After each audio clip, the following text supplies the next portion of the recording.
আপোনাৰ বিষয়ে অকণ কওকচোন, নিজৰ বিষয়ে আপোনাৰ জন্ম, ঘৰ ক'ত বা বৰ্তমান ঘৰত কোন কোন আছে, এনেধৰণৰ কথাবিলাক অকণমান ৰাইজে জানিব বিচাৰিব। আৰু আপুনি মোক ফাৰ্ষ্ট এটা কুৱেশ্যন কৰিছে, যিটো কুৱেশ্যন আজিলৈকে কোনো কৰা নাই বা এই ধৰণৰ কথা বতৰাবিলাক আমি পতা নাই। মাক হেৰুৱাইছোঁ, দেউতাক হেৰুৱাইছোঁ, আৰু ডিগ্ৰী কমপ্লিট কৰি মই একদম টোটেলি এটা বিজনেছমেন। কেনেধৰণে সংযোগ ঘটিছে ছাত্ৰ মুক্তিৰ লগত বা এই কৃষক মুক্তিৰ যিটো মাৰ্ক্সবাদ বুলি ক'লে আচলতে ভুল নহ'ব, ডাইৰেক্টলি যদিও নহয়, কেনেধৰণে সংযোগ? প্ৰথমবাৰ মোক সহকাৰী হেড দিছিলে, সম্পাদকজন কিবা কামত বকৰি পৰি আলফালে গুচি গৈছিলে, একদম খোলাকৈ কৰি দিছোঁ। তাৰপিছত আৰু ছাত্ৰ মুক্তি পুৰা ফুল ফৰ্মত আজিৰ তাৰিখত আপুনি জিলা সমিতিৰ সভাপতি। আপুনি অখিল গগৈৰ প্ৰতি আকৰ্ষিত হৈ জড়িত হৈছিলে নেকি? অখিল গগৈৰ লগত খুব এটা গুড ৰিলেশ্যনশ্বিপ। মই ফোন এটা কৰিলে এই অফিচলৈকে আহি যা, গুৱাহাটীলৈকে আহি যা, শিৱসাগৰলৈকে আহি যা, গোলাঘাটলৈকে, অৰ্কিড পাৰ্কলৈকে আহি যা, এই ধৰণৰ কাৰবাৰ এটা হৈছে।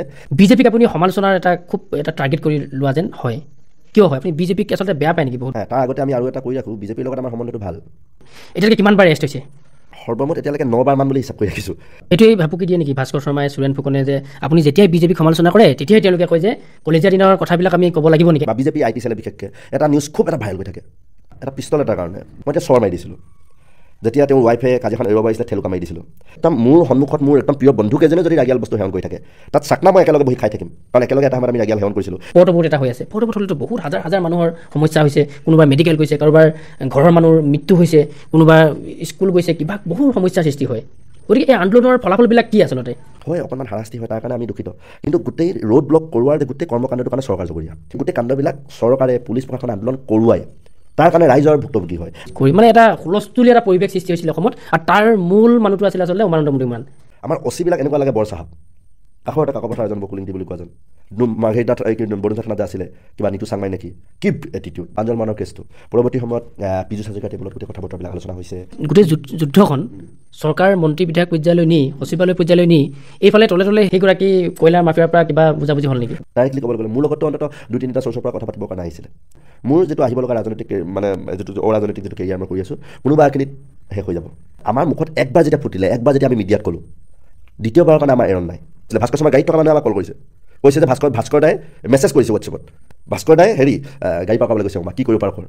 ছ'চিয়েল মিডিয়াত আপুনি খুব মাজে মাজে এক্টিভ হয়, একপি ফটো দিয়ে, এগৰাকী ছোৱালী, সেই ছোৱালীগৰাকীয়ে কোন হয়? এদিনটো সাংসাৰিক হ'বই লাগিব, আৰু বিয়া বাৰু কথা বতৰাবিলাক আহিবগৈ, বিৰাট খং, মানে গোটেই জীৱনটো তাৰ সেই খংটো থাকিব, আৰু এয়াই শেষ, আৰু এয়াই লাষ্ট প্ৰেম হওক, আৰু গোটেই জীৱনটোৰ কাৰণে ইজনে সিজনে হৈ যাওঁ, কৰ্ট মেচ টাইপৰ হৈ যাবলৈ আছে।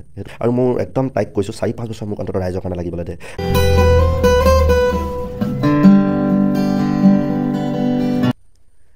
নমস্কাৰ, আজি আমাৰ কথাশিল্পৰ এই ভিডিঅ'টোলৈ সকলোকে স্বাগতম জনাইছোঁ।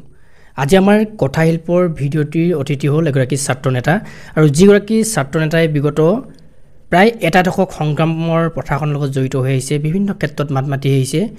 এক আপোচহীন সত্তা বুলি ক'লে আচলতে ভুল কৰা নহ'ব। আমি সকলোৱে জানো, সকলোৱে বুজোঁ, ছাত্ৰ নেতাগৰাকী হ'ল উমানন্দ মুদৈমৰাণ, আৰু উমানন্দ মুদৈমৰাণৰ আমি জন্মৰ পৰা বৰ্তমান সময়লৈকে আৰু ভৱিষ্যতৰ তেখেতৰ সপোন ইত্যাদি সকলো বিষয় সাঙুৰি আজি আমি কথা পাতিবলৈ চেষ্টা কৰিম, আৰু আমি এই কথাশিল্পৰ আজি এই ভিডিঅ'টি আৰম্ভ কৰিব বিচাৰিছোঁ। প্ৰথমতে আমি উমানন্দ মুদৈমৰাণ আপোনাক স্বাগতম জনাইছোঁ, আৰু আপোনাৰ বিষয়ে অকণ কওকচোন, নিজৰ বিষয়ে, আপোনাৰ জন্ম, ঘৰ ক'ত বা বৰ্তমান ঘৰত কোন কোন আছে, এনেধৰণৰ কথাবিলাক অকণমান ৰাইজে জানিব বিচাৰিব। প্ৰথমে বিন্দুদা আপোনালোকে ধন্যবাদ, আৰু আপুনি মোক ফাৰ্ষ্ট এটা কুৱেশ্যন কৰিছে, যিটো কুৱেশ্যন আজিলৈকে কোনো কৰা নাই বা এই ধৰণৰ কথা বতৰাবিলাক আমি পতা নাই। মোৰ ঘৰ, মোৰ জন্ম, মোৰ বিষয়ে। তো প্ৰথম কথাটো হৈছে, মোৰ জন্ম তিনিচুকীয়াৰে, আমাৰ পেঙেৰি থানা পৰে, আগতে মাৰ্ঘেৰিটা সমষ্টি আছিলে, এতিয়া আমি ডিগবৈ সমষ্টি হৈছোঁ। তৰাণী গাঁও বুলি কয়, এখন ডাঙৰ গাঁও। এই তৰাণী গাঁৱতেই আলিগাং চুবুৰী বুলি কয়, নামঘৰ সমীপতে। এতিয়া ঢুকালে স্বৰ্গীয় লবিন মৰাণ, আৰু মাও ঢুকাইছে স্বৰ্গীয় সুবোধা মুদৈমৰাণ। তেওঁৰে মই সন্তান, আৰু এগৰাকী ভণ্টি আছিলে মোৰ। আমি 4জনেই আছিলোঁ, মা, দেউতা, ভণ্টি আৰু মই।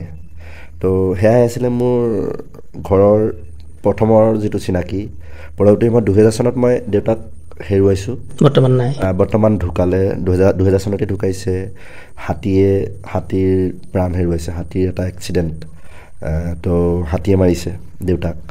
মা 2004 শেষৰলৈ দুৰ্গা পূজাত, যিটো দুৰ্গা পূজা চলি আছিলে, আমাৰ একদম মনত আছে, সেই সময়ত বেমাৰ হৈছিলে, আৰু তেতিয়া ঢুকাইছে, বেমাৰত ঢুকাইছে মা 2004। তো সেয়াই, আৰু মা দেউতা ঢুকাইছে। মোৰ পঢ়া শুনা, তাৰপিছত ক'ব লাগিব ডাঙৰ দীঘল হোৱা কথা বতৰাবিলাক। তোমাৰ মানে 2000 পৰা 2004 চনৰ ভিতৰত তুমি দুয়োগৰাকী হেৰুৱাইছা মাক হেৰুৱাইছোঁ, দেউতাক হেৰুৱাইছোঁ, ইনক্লুডিং আমি আইতাকো দেখিছিলোঁ, বাইচাও জিজাই বুলি কৈছিলোঁ, জেইকো আমি হেৰুৱাইছোঁ 2000 চনতে।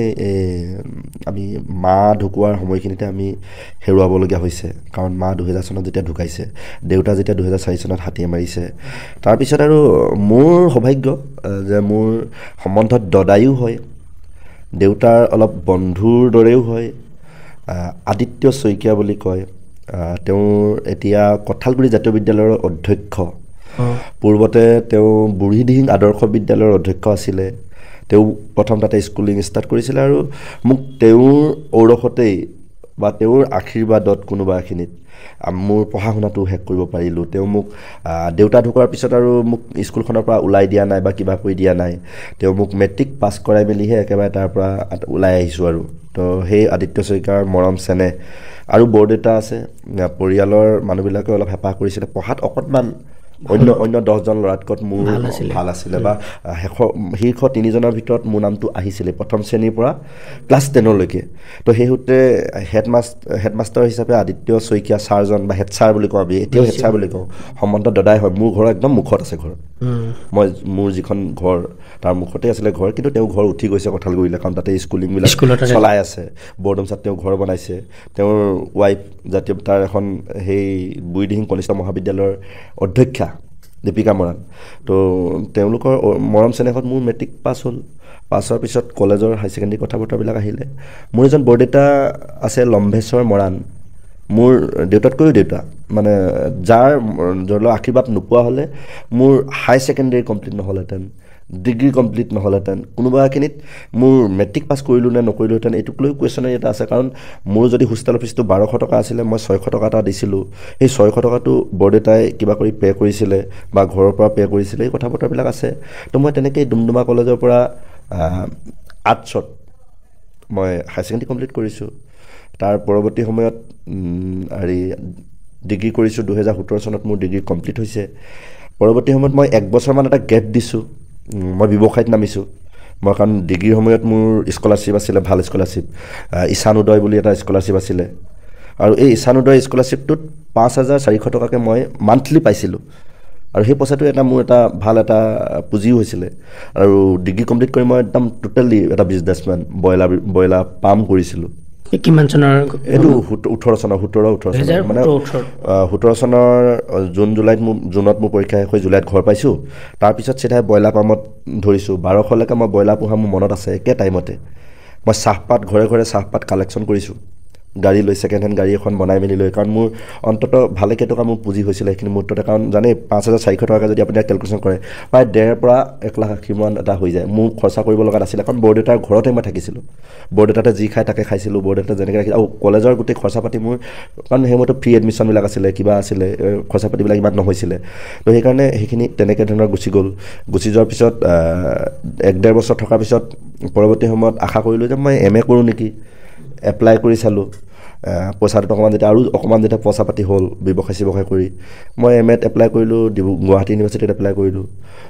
অখিলৰঞ্জন দত্ত ছাৰ তাত লগ পাইছিলোঁ, আমি কথা বতৰা হৈছিলে, এডমিশ্যন আছিলে তাতে মোৰ। পৰৱৰ্তী সময়ত আকৌ গুৱাহাটীৰ লিষ্টখনৰ সমান্তৰালভাৱে আকৌ ডিব্ৰুগড়তো লিষ্টখন এৰি দিলে। তেতিয়া মোৰ নামটো আকৌ ডিব্ৰুগড়তো আহি গ'ল। আৰু মোৰতো ঘৰত কেও কিছু নাই। MA খৰচাটো মই গোটেইটো নিজাববীয়াকৈ উঠাব লাগিব, মোৰ নিজৰ একদম খৰচা কৰিব লাগিব। তো কিবা যদি অসুবিধাত পৰোঁ, এইটোতো মোৰ এটা সংশয়। মই RCC 2ত গৈ মই কেইবাটাও ৰাতি থাকিছোঁ, 4-5টামান ৰাতি মই তাতে গুৱাহাটী ইউনিভাৰ্চিটি RCC 2 হোষ্টেলত আছিলোঁ। তাত আমাৰ কাশ্যপ নন্দন কলিতা বুলি এজন দাদা লগ পাইছিলোঁ, আমাৰ ছাত্ৰমুক্তিৰ। মই কাৰণ 2015 চনত ছাত্ৰমুক্তিৰ সৈতে জড়িত হৈ পৰিছিলোঁ, এইটো এটা বেলেগ কথা, মই যিহেতু সেইখিনি পাতিম পিছত। তো সেই দাদাজনৰ ৰুমতে মই থাকি তাত এডমিশ্যনৰ প্ৰচেছখিনি আমি কৰিছিলোঁ। তাৰপৰা উভতি আহিলোঁ আকৌ হঠাৎ। উভতি আহি গুৱাহাটী ইউনিভাৰ্চিটিৰ পৰা আহি ডিব্ৰুগড় ইউনিভাৰ্চিটিত নাম লগালোঁ। নাম লগাই এডমিশ্যন ফ্ৰী হ'ল, পইচা বাচি গ'ল। PMGB যিটো হোষ্টেলক অলপতে ৰেগিঙত একদম হাইফাই নাম আহিছিলে, তাত মই 101 নং কোঠাৰ আৱাসী হ'লোঁ। পদ্মনাথ গোহাঁই বৰুৱা ছাত্ৰ নিবাসৰ খণ্ডৰ বুলি কয়, C ব্লক বুলি কয়, তাৰ 101 নং কোঠাত মই থাকিব ল'লোঁ। তাত থাকি পল চায়েন্সত মই MAটো কমপ্লিট কৰিলোঁ। কিমান চনত? মই 21 চনত MA মোটামুটি ইউনিভাৰ্চিটিখিনি 21ত কমপ্লিট কৰি মই ঘৰলৈকে গুচি আহিলোঁ। আৰু তাৰ পৰৱৰ্তী কথা বতৰাবিলাক আমি পাই আছোঁ লগ। আপুনি কৈছে যে ছাত্ৰ মুক্তিৰ লগত জড়িত হৈছে 2000 15 চনত কেনেধৰণে সংযোগ ঘটিলে ছাত্ৰ মুক্তিৰ লগত বা এই কৃষক মুক্তিৰ যিটো মাৰ্ক্সবাদ বুলি ক'লে আচলতে ভুল নহ'ব ডাইৰেক্টলি যদিও নহয় কেনেধৰণে সংযোগ ঘটিলে ষ্টুডেণ্ট পলিটিক্সটো অলপ বেলেগ মই যেতিয়া স্কুলিং কৰি আছিলোঁ তেতিয়া মোৰ আকৌ মনত পৰিব আদিত্য শইকীয়া হেড ছাৰলৈ মনত পৰে মোৰ বাৰে বাৰে তেওঁ সেই 3-4ত থাকোঁতে মোক এটা কাম কৰিছিলে বিভিন্ন স্কুলবিলাকলৈ গ'লে মোক লৈ যায় আকস্মিক বক্তৃতাবিলাক মোক আগবঢ়াই দিয়ে মই যে কথা বতৰাবিলাক যে কৈ থাকোঁ যিকোনো কথা যিকোনো টপিক এটাত আপুনি যদি সুধি দিয়ে মই 2-1.5 মিনিট যে কৈ দিওঁ এইটো আকস্মিক বক্তৃতা সেই 3য়-4ৰ্থ শ্ৰেণীৰ পৰা দি থকা এটা ফচল মানে সেই কথা বতৰাবিলাকত আগবঢ়াই দিছিলে আদিত্য শইকীয়াই আৰু আগবঢ়াই দিয়াৰ পিছত বক্তৃতা দিছিলোঁ জীৱনৰ প্ৰথমটো আকস্মিক বক্তৃতাৰ বিষয় আছিলে হেঙুচ তাৰপিছত 8ত মোক মানে সুযোগ এটা পালোঁ মোক স্কুলখনৰ মানে আমাৰ সহপাঠীসকলে সম্পাদকৰ দায়িত্ব ল'বলৈ দিলে 8তেই তাৰপিছত আকৌ 9তো সম্পাদকৰ দায়িত্ব ল'লোঁ দুবাৰকৈ প্ৰথমবাৰ মোক সহকাৰী ছাত্ৰৰ কথা হ'বাৰ তাৰ প্ৰথমবাৰ মোক সহকাৰী সম্পাদক দিছিলে সম্পাদকজন কিবা কামত বকৰি পৰি আলফালে গুচি গৈছিলে একদম খোলাকৈ কৰি দিছোঁ যিজন সম্পাদক আছিলে 9ত আমি যেতিয়া 8ত যেতিয়া পাইছোঁ 9ৰ ল'ৰাজনক GS দিয়ে 8ৰ ল'ৰাজনক এছিষ্টেণ্ট জেনেৰেল ছেক্ৰেটাৰী দিয়ে মই এছিষ্টেণ্ট জেনেৰেল ছেক্ৰেটাৰী হ'বলগীয়া হ'ল আৰু যিজন সুৰুজ বুলি আছিলে আমাৰ সময়ৰ যিজন GS আছিলে তেওঁ কেইমাহমান থকাৰ পিছত মানে গুচি গৈছিলে এতিয়া সেই বাকী কালটো পদবীটো খালী হৈছে মই সম্পাদকলৈ প্ৰমোট হৈছোঁ সহকাৰী সাধাৰণ সম্পাদক হিচাপে গোহাঁই বুলি আমাৰ ৰেখা গোহাঁই বুলি ছোৱালী এজনী আহিছিলে সি সহকাৰী সম্পাদিক হ'ল আমাৰ লগৰ ছোৱালী তাৰপিছত মই আকৌ 9ত GS হ'লোঁ তাৰপিছত কলেজলৈকে আহিলোঁ এতিয়া মই ছাত্ৰ মুক্তিৰ কথা বতৰাবিলাক আহিব তাতে আমাৰ এটা কি কয় নন এলাইন মুভমেণ্ট বুলি যে যেনেকৈ পলিটিকেল চায়েন্সত আমি পঢ়োঁ এটা মিডল ক্লাছ এটা গ্ৰুপ এটা ষ্টাৰ্ট হৈছিলে না আছু কৰে জানে কলেজবিলাকত আছুৰ এটা মানে এটা সাংঘাতিক দপদপনি এটা থাকে আৰু আমাৰ এই তিনিচুকীয়াৰ কলেজবিলাকত আপোনালোকে এইটো স্বীকাৰ কৰিব লাগিব যে আচ্ছা আৰু মৰাণ ছাত্ৰ সন্থাৰ এটা সাংঘাতিক দপদপনি থাকে নাই বোলে ইলেকশ্যনত কোন জিকিব না আছু জিকিছে নাই মৰাণ ছাত্ৰ সন্থা জিকিছে না আচ্ছা জিকিছে এইটো মানে আমি ডুমডুমা কলেজত পঢ়া ল'ৰাবিলাকৰ এটা মানে চবেই দেখি থকা এটা ট্ৰেণ্ড আৰু আগৰ ল'ৰাবিলাকৰ ট্ৰেণ্ড এতিয়া 12 চনত যেতিয়া আমি কলেজত এণ্ট্ৰি মাৰিলোঁ তেতিয়া মই যিটো টীমত গুচি গ'লোঁ পৰশজ্যোতি মৰাণ বুলি আছিলে এনেকৈ এটা টীম আছিলে তেওঁলোক না মৰাণ ছাত্ৰ সন্থা আছিলে না আছু আছিলে আমি মানে কিবা নন এলাইন মুভমেণ্ট টাইপৰ আমি কোনো মানে বেনাৰ নোলোৱা এছাম ছাত্ৰ আছিলোঁ কাকো গ্ৰহণ কৰিব পৰা অৱস্থাত নাই মানে আমি আছুকো ভাল মানে আমি ধৰি লওক ভাল বুলি নকওঁ বেয়া বুলি নকওঁ মৰাণ ছাত্ৰ সন্থাৰ পক্ষতো আমি নাযাওঁ এফালে আমি মৰাণ ল'ৰা আমি না আচ্ছা সংগঠনৰ ট্ৰেণ্ডটোতো আমাৰ নাই তো তেনেকৈ আমি আমাৰ লাইনত কেণ্ডিডেট ষ্টাৰ্ট দিছিলোঁ আৰু 12 চনত মই মানে এটা ভাল কাম এটা হৈছিলে মই ডুমডুমা কলেজৰ বেষ্ট ফ্ৰেছাৰ্ছ হৈছিলোঁ ফাৰ্ষ্ট ইয়েৰ যেতিয়া গৈছিলোঁ মই খুব কবিতা লিখা ল'ৰা হৈছিলোঁ আজিকালি অকণমান কলমটো কমকৈ ধৰিব লগা হৈছে এতিয়া মই এটা কবিতা লিখিছিলোঁ বুঢ়ীদিহিঙৰ পৰা আহিছোঁ এইটো মোৰ জীৱনৰ এটা চৰ্চিত কবিতাটোৰ নামেই বুঢ়ীদিহিঙৰ পৰা আহিছোঁ কবিতাটোৰ নাম আৰু সেই কবিতাটোৰ এটা ভাল পালে ছিনিয়ৰ্ছবিলাকে ভাল পালে নৱাগত আদৰণি সভাত পাঠ কৰিলোঁ যেতিয়া বেষ্ট ফ্ৰেছাৰ্ছ হ'লোঁ মোটামুটি মোৰ এটা কাউণ্ট ষ্টাৰ্ট হৈ গ'ল যে ই কাক ছাপোৰ্ট কৰিব নকৰে আৰু মই যিটো পৰশদাহঁতৰ টিমটোত গুচি গ'লোঁ ঘনদাহঁতৰ টিমটোত আজি ৰিফ্লেকশ্যন কচিং চেণ্টাৰৰ অধ্যক্ষ পৰশদা আজি গৈ মাজুলীত জব কৰি আছে আমাৰ গোটেই টিমটো বীৰেন্দ্ৰ বৰুৱা তেওঁ নেট লগালে অলপতে APSC পিলিপ আমাৰ গোটেই মোৰ হুৱে বাৱে থকা চব ল'ৰা আজি বেলেগ ফিল্ডত গুচি গৈছে বেলেগ ফিল্ডত গুচি আছে লাগি আছেগৈ তো এই এটা গ্ৰুপ এটাই জিন্তু বৰুৱা বুলি পুলিচ কৰে মোৰ লগৰ একেখন বেঞ্চত বহা ল'ৰা তো আমি এটা সেই গ্ৰুপটোত গুচি গ'লোঁ আৰু গুচি যোৱাৰ পিছত আমি সেই ধৰণে আমাৰ এটা টীম ঠিক কৰিলোঁ 12 চনত আমি হাৰিছোঁ পৰশজ্যোতি মৰাণক GS খেলাইছোঁ সেইবাৰ জেমছ তাঁতী জিকিছে আমাৰ টীম ষ্টাৰ্ট হৈ গ'ল 12 চনৰ পৰাই আমি কলেজত বেলেগ কথা বতৰাবিলাক কৰি থাকোঁ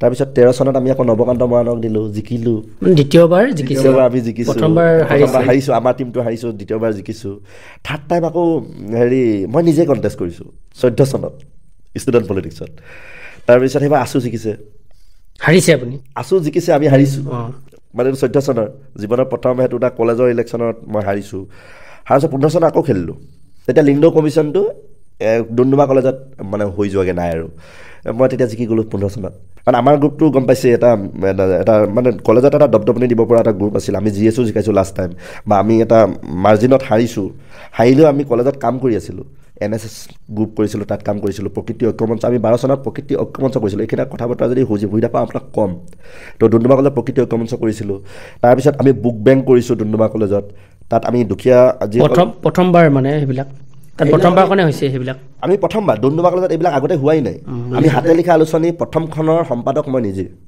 আলোচনীৰ সম্পাদনা কৰা আমাৰ অভিজ্ঞতা আছে ডুমডুমা মহাবিদ্যালয় হাতে লিখা আলোচনী এখন 2014 চনত কৰিছোঁ আজিকালি যে স্কুল কলেজে বিভিন্ন ঠাইবিলাকত ঠায়ে ঠায়ে যে কাতি বিহু পাতে, কাতি বিহু স্ৰষ্টা ডুমডুমা কলেজত 2012 চনত আমি নিজে, ডিব্ৰুগড় ইউনিভাৰ্চিটি তাতকৈ লেটকৈ আৰম্ভ হৈছে কাতি বিহু পতা।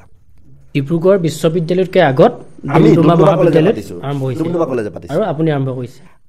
মই গ্ৰুপটোত ময়ো আছোঁ, গ্ৰুপটোৰ এজন সদস্য এক্টিভ মেম্বাৰ।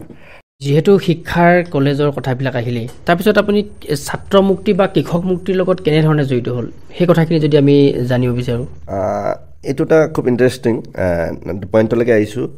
এইটো 2015 চনৰ কথা আৰু আগষ্ট মাহৰে কথা হ'ব, মেবি আগষ্ট ছেপ্টেম্বৰ, এই মাহ দুটাৰ কথা হ'ব। তেতিয়া সেই মুহূৰ্ততে হেৰি হৈছিলে, আমাৰ ডুমডুমা কলেজৰ এটা কেলেংকাৰী কথা এটা ওলাইছিলে। 10 লাখমান টকাৰ কেলেংকাৰী, কেইবাখনো কলেজৰ কথাক লৈ ছাত্ৰ মুক্তি সংগ্ৰাম সমিতি তিনিচুকীয়া জিলাত এটা প্ৰেছ মিট দিছিলে। তেতিয়া এই কথাটো যেতিয়া আমি প্ৰিন্সিপালক গৈ ক'লোগৈ যে পেপাৰ কাটিংটো দেখালোঁ, আমি সদায় লাইব্ৰেৰী যোৱা ল'ৰা, লাইব্ৰেৰী পেপাৰখন পাই কাটিংটো যেতিয়া দেখালোহি, দেখুৱাৰ পিছত প্ৰিন্সিপালে ক'লে যে যোগাযোগ কৰাচোন, এই ধৰণৰ কথাটো মোৰ সময়ত হোৱা নাই। তেতিয়া সেয়াই প্ৰথম যে আমি অৰুণজ্যোতি মৰাণ, আপোনালোকে চিনি পাব লাগে, তেওঁৰ পৰা নাম্বাৰটো লৈ ফাৰ্ষ্ট টাইম কোনোবা ছাত্ৰ মুক্তি সংগ্ৰাম সমিতিৰ এজনৰ লগত আমি যোগাযোগ কৰিছিলোঁ। সেয়া আছিল লক্ষ্যজ্যোতি গগৈ, তেওঁ তেতিয়া জিলা সমিতিৰ সভাপতি। লক্ষ্যজ্যোতি গগৈলৈ সেই যে যোগাযোগটো কৰিলোঁ আৰু তেওঁক আমি সুধিছিলোঁ যে এই কেলেংকাৰীটো কথা বতৰাবিলাক পাতিছিলোঁ, সেয়াই ছাত্ৰ মুক্তিৰ সৈতে প্ৰথম কথা বতৰা, ছাত্ৰ মুক্তিৰ কোনোবা কেডাৰৰ সৈতে বা কোনোবা এজন কমৰেডৰ সৈতে কথা বতৰা। তেনেকেই প্ৰথম কথা ছাত্ৰ মুক্তিৰ কোনোবা এজন মেম্বাৰৰ সৈতে ফাৰ্ষ্ট। পৰৱৰ্তী সময়ত কথা বতৰাবিলাক বেলেগ হ'ল, তেওঁ যোগাযোগত থাকিলে, কলেজলৈ আহিলে, কেলেংকাৰীটো কথা বতৰাবিলাক আমি একেখন টেবুলত বহি প্ৰিন্সিপাল, আমাৰ ইউনিয়নৰ প্ৰেছিডেণ্ট ছেক্ৰেটেৰী, লক্ষ্যজ্যোতি গগৈ দাদাহঁত বা ছাত্ৰ মুক্তি তিনিচুকীয়াৰ গ্ৰুপটো 4-6জনমান তেওঁলোকে আহিছিলে, আমি কথা বতৰাখিনি পাতিলোঁ। তাৰপিছত আমাৰ এটা টাস্ক থাকিলে, তেওঁলোকে 5 ছেপ্টেম্বৰত আমাক কিবা শিক্ষক দিৱসৰ কাৰ্যসূচীত মাতিলে, আমি গ'লোঁ। তো আমি যে নিউট্ৰেল এটা গ্ৰুপেই আছিলোঁ, কোনো সংগঠনৰ লগতো নাছিলোঁ, কাৰণ আমাৰ ফেভাৰতে নিউট্ৰেল গ্ৰুপটো আমি 7জনমান সেইবাৰ আমি জিকিছিলোঁ। আমাৰ ইলেকশ্যনত, আমাৰ যিটো ইলেকশ্যন আছিলে, আমি কোনো আছোঁ নাছিলোঁ, মৰাণ ছাত্ৰতা নাছিলোঁ, মানে আচ্ছাও নাছিলোঁ, আমাৰ এটা নিউট্ৰেল গ্ৰুপ আছিলে, নিউট্ৰেল গ্ৰুপৰ ফালৰ পৰা আমি জিকিছিলোঁ। তো সেই তেনেকৈ আমাৰ ছাত্ৰ মুক্তিৰ সৈতে প্ৰত্যক্ষ সমিতিৰ কিবা বিষয় বা কেতিয়া প্ৰত্যক্ষ সমিতিত 15 চনৰ পৰা আমি জড়িত হৈ পৰিলোঁ। আৰু 16 চনত প্ৰথমবাৰ 16 চনৰ 20 জুন ৰাভা দিৱস আয়োজন কৰিছিলে, আৰু সেই 20 জুনতেই তেখেতসকলে জিলা সমিতিখন চেঞ্জ কৰিছিলে। আৰু জিলা সমিতিখন চেঞ্জ কৰোঁতে ডুমডুমা কলেজৰ পৰা আমি 3জনমান গৈছিলোঁ। 3জনৰ ভিতৰত আমাৰ বিশেষকৈ আলোচনী সম্পাদক আছিলে প্ৰাঞ্জল চাৰিঙা ফুকন, তেওঁ আজি জব কৰি আছে নেশ্যনেল হাইৱেত, NHAI অথৰিটি কিবা বিষয়ভাৱে তাত আছে। কমলজ্যোতি নেওগ বুলি এজন আছিলে, এই ধাবা এখন কৰি আছে বাইপাছত। আৰু মই নিজেই, আমি 3জনে গৈছিলোঁ। আৰু সেইবাৰ জইণ্ট ছেক্ৰেটেৰী কথা বতৰাবিলাক আহিছিলে। তাৰপিছত এই প্ৰাঞ্জলক আমি আলোচনী সম্পাদক দিছিলোঁ, এজনক কালচাৰেল ছেক্ৰেটেৰী কৰি দিছিলে আমাৰ ডুমডুমাৰ পৰা যোৱা। তো তেনেকৈ আমি জড়িত হৈ পৰিলোঁ। আৰু তেতিয়ালৈকে এটা কথা আছিলে যে ছাত্ৰ মুক্তিৰ ডিগবৈ, মাকুম, তিনিচুকীয়া, মাৰ্ঘেৰিটা, জাগুন, এইপিনে ছাত্ৰ মুক্তিটো আছিলে। কিন্তু এইপিনে ধৰি লওক আপুনি ডুমডুমা, ঢলা, শদিয়া, কাকপথাৰ, ডিৰাগ, বাগজান, এই ঠাইবিলাকত ছাত্ৰ মুক্তি তেনেকৈ হোৱা নাছিলে। তো এই প্ৰথমখন আমি ছাত্ৰ মুক্তি এই ছাইডটোত, ফিলবাৰী এই ছাইডটোত ফাৰ্ষ্ট ছাত্ৰ মুক্তি আঞ্চলিক সমিতি আমি ডুমডুমাত কৰিছোঁ, আৰু সেই আঞ্চলিক সমিতি মই এডভাইজাৰ।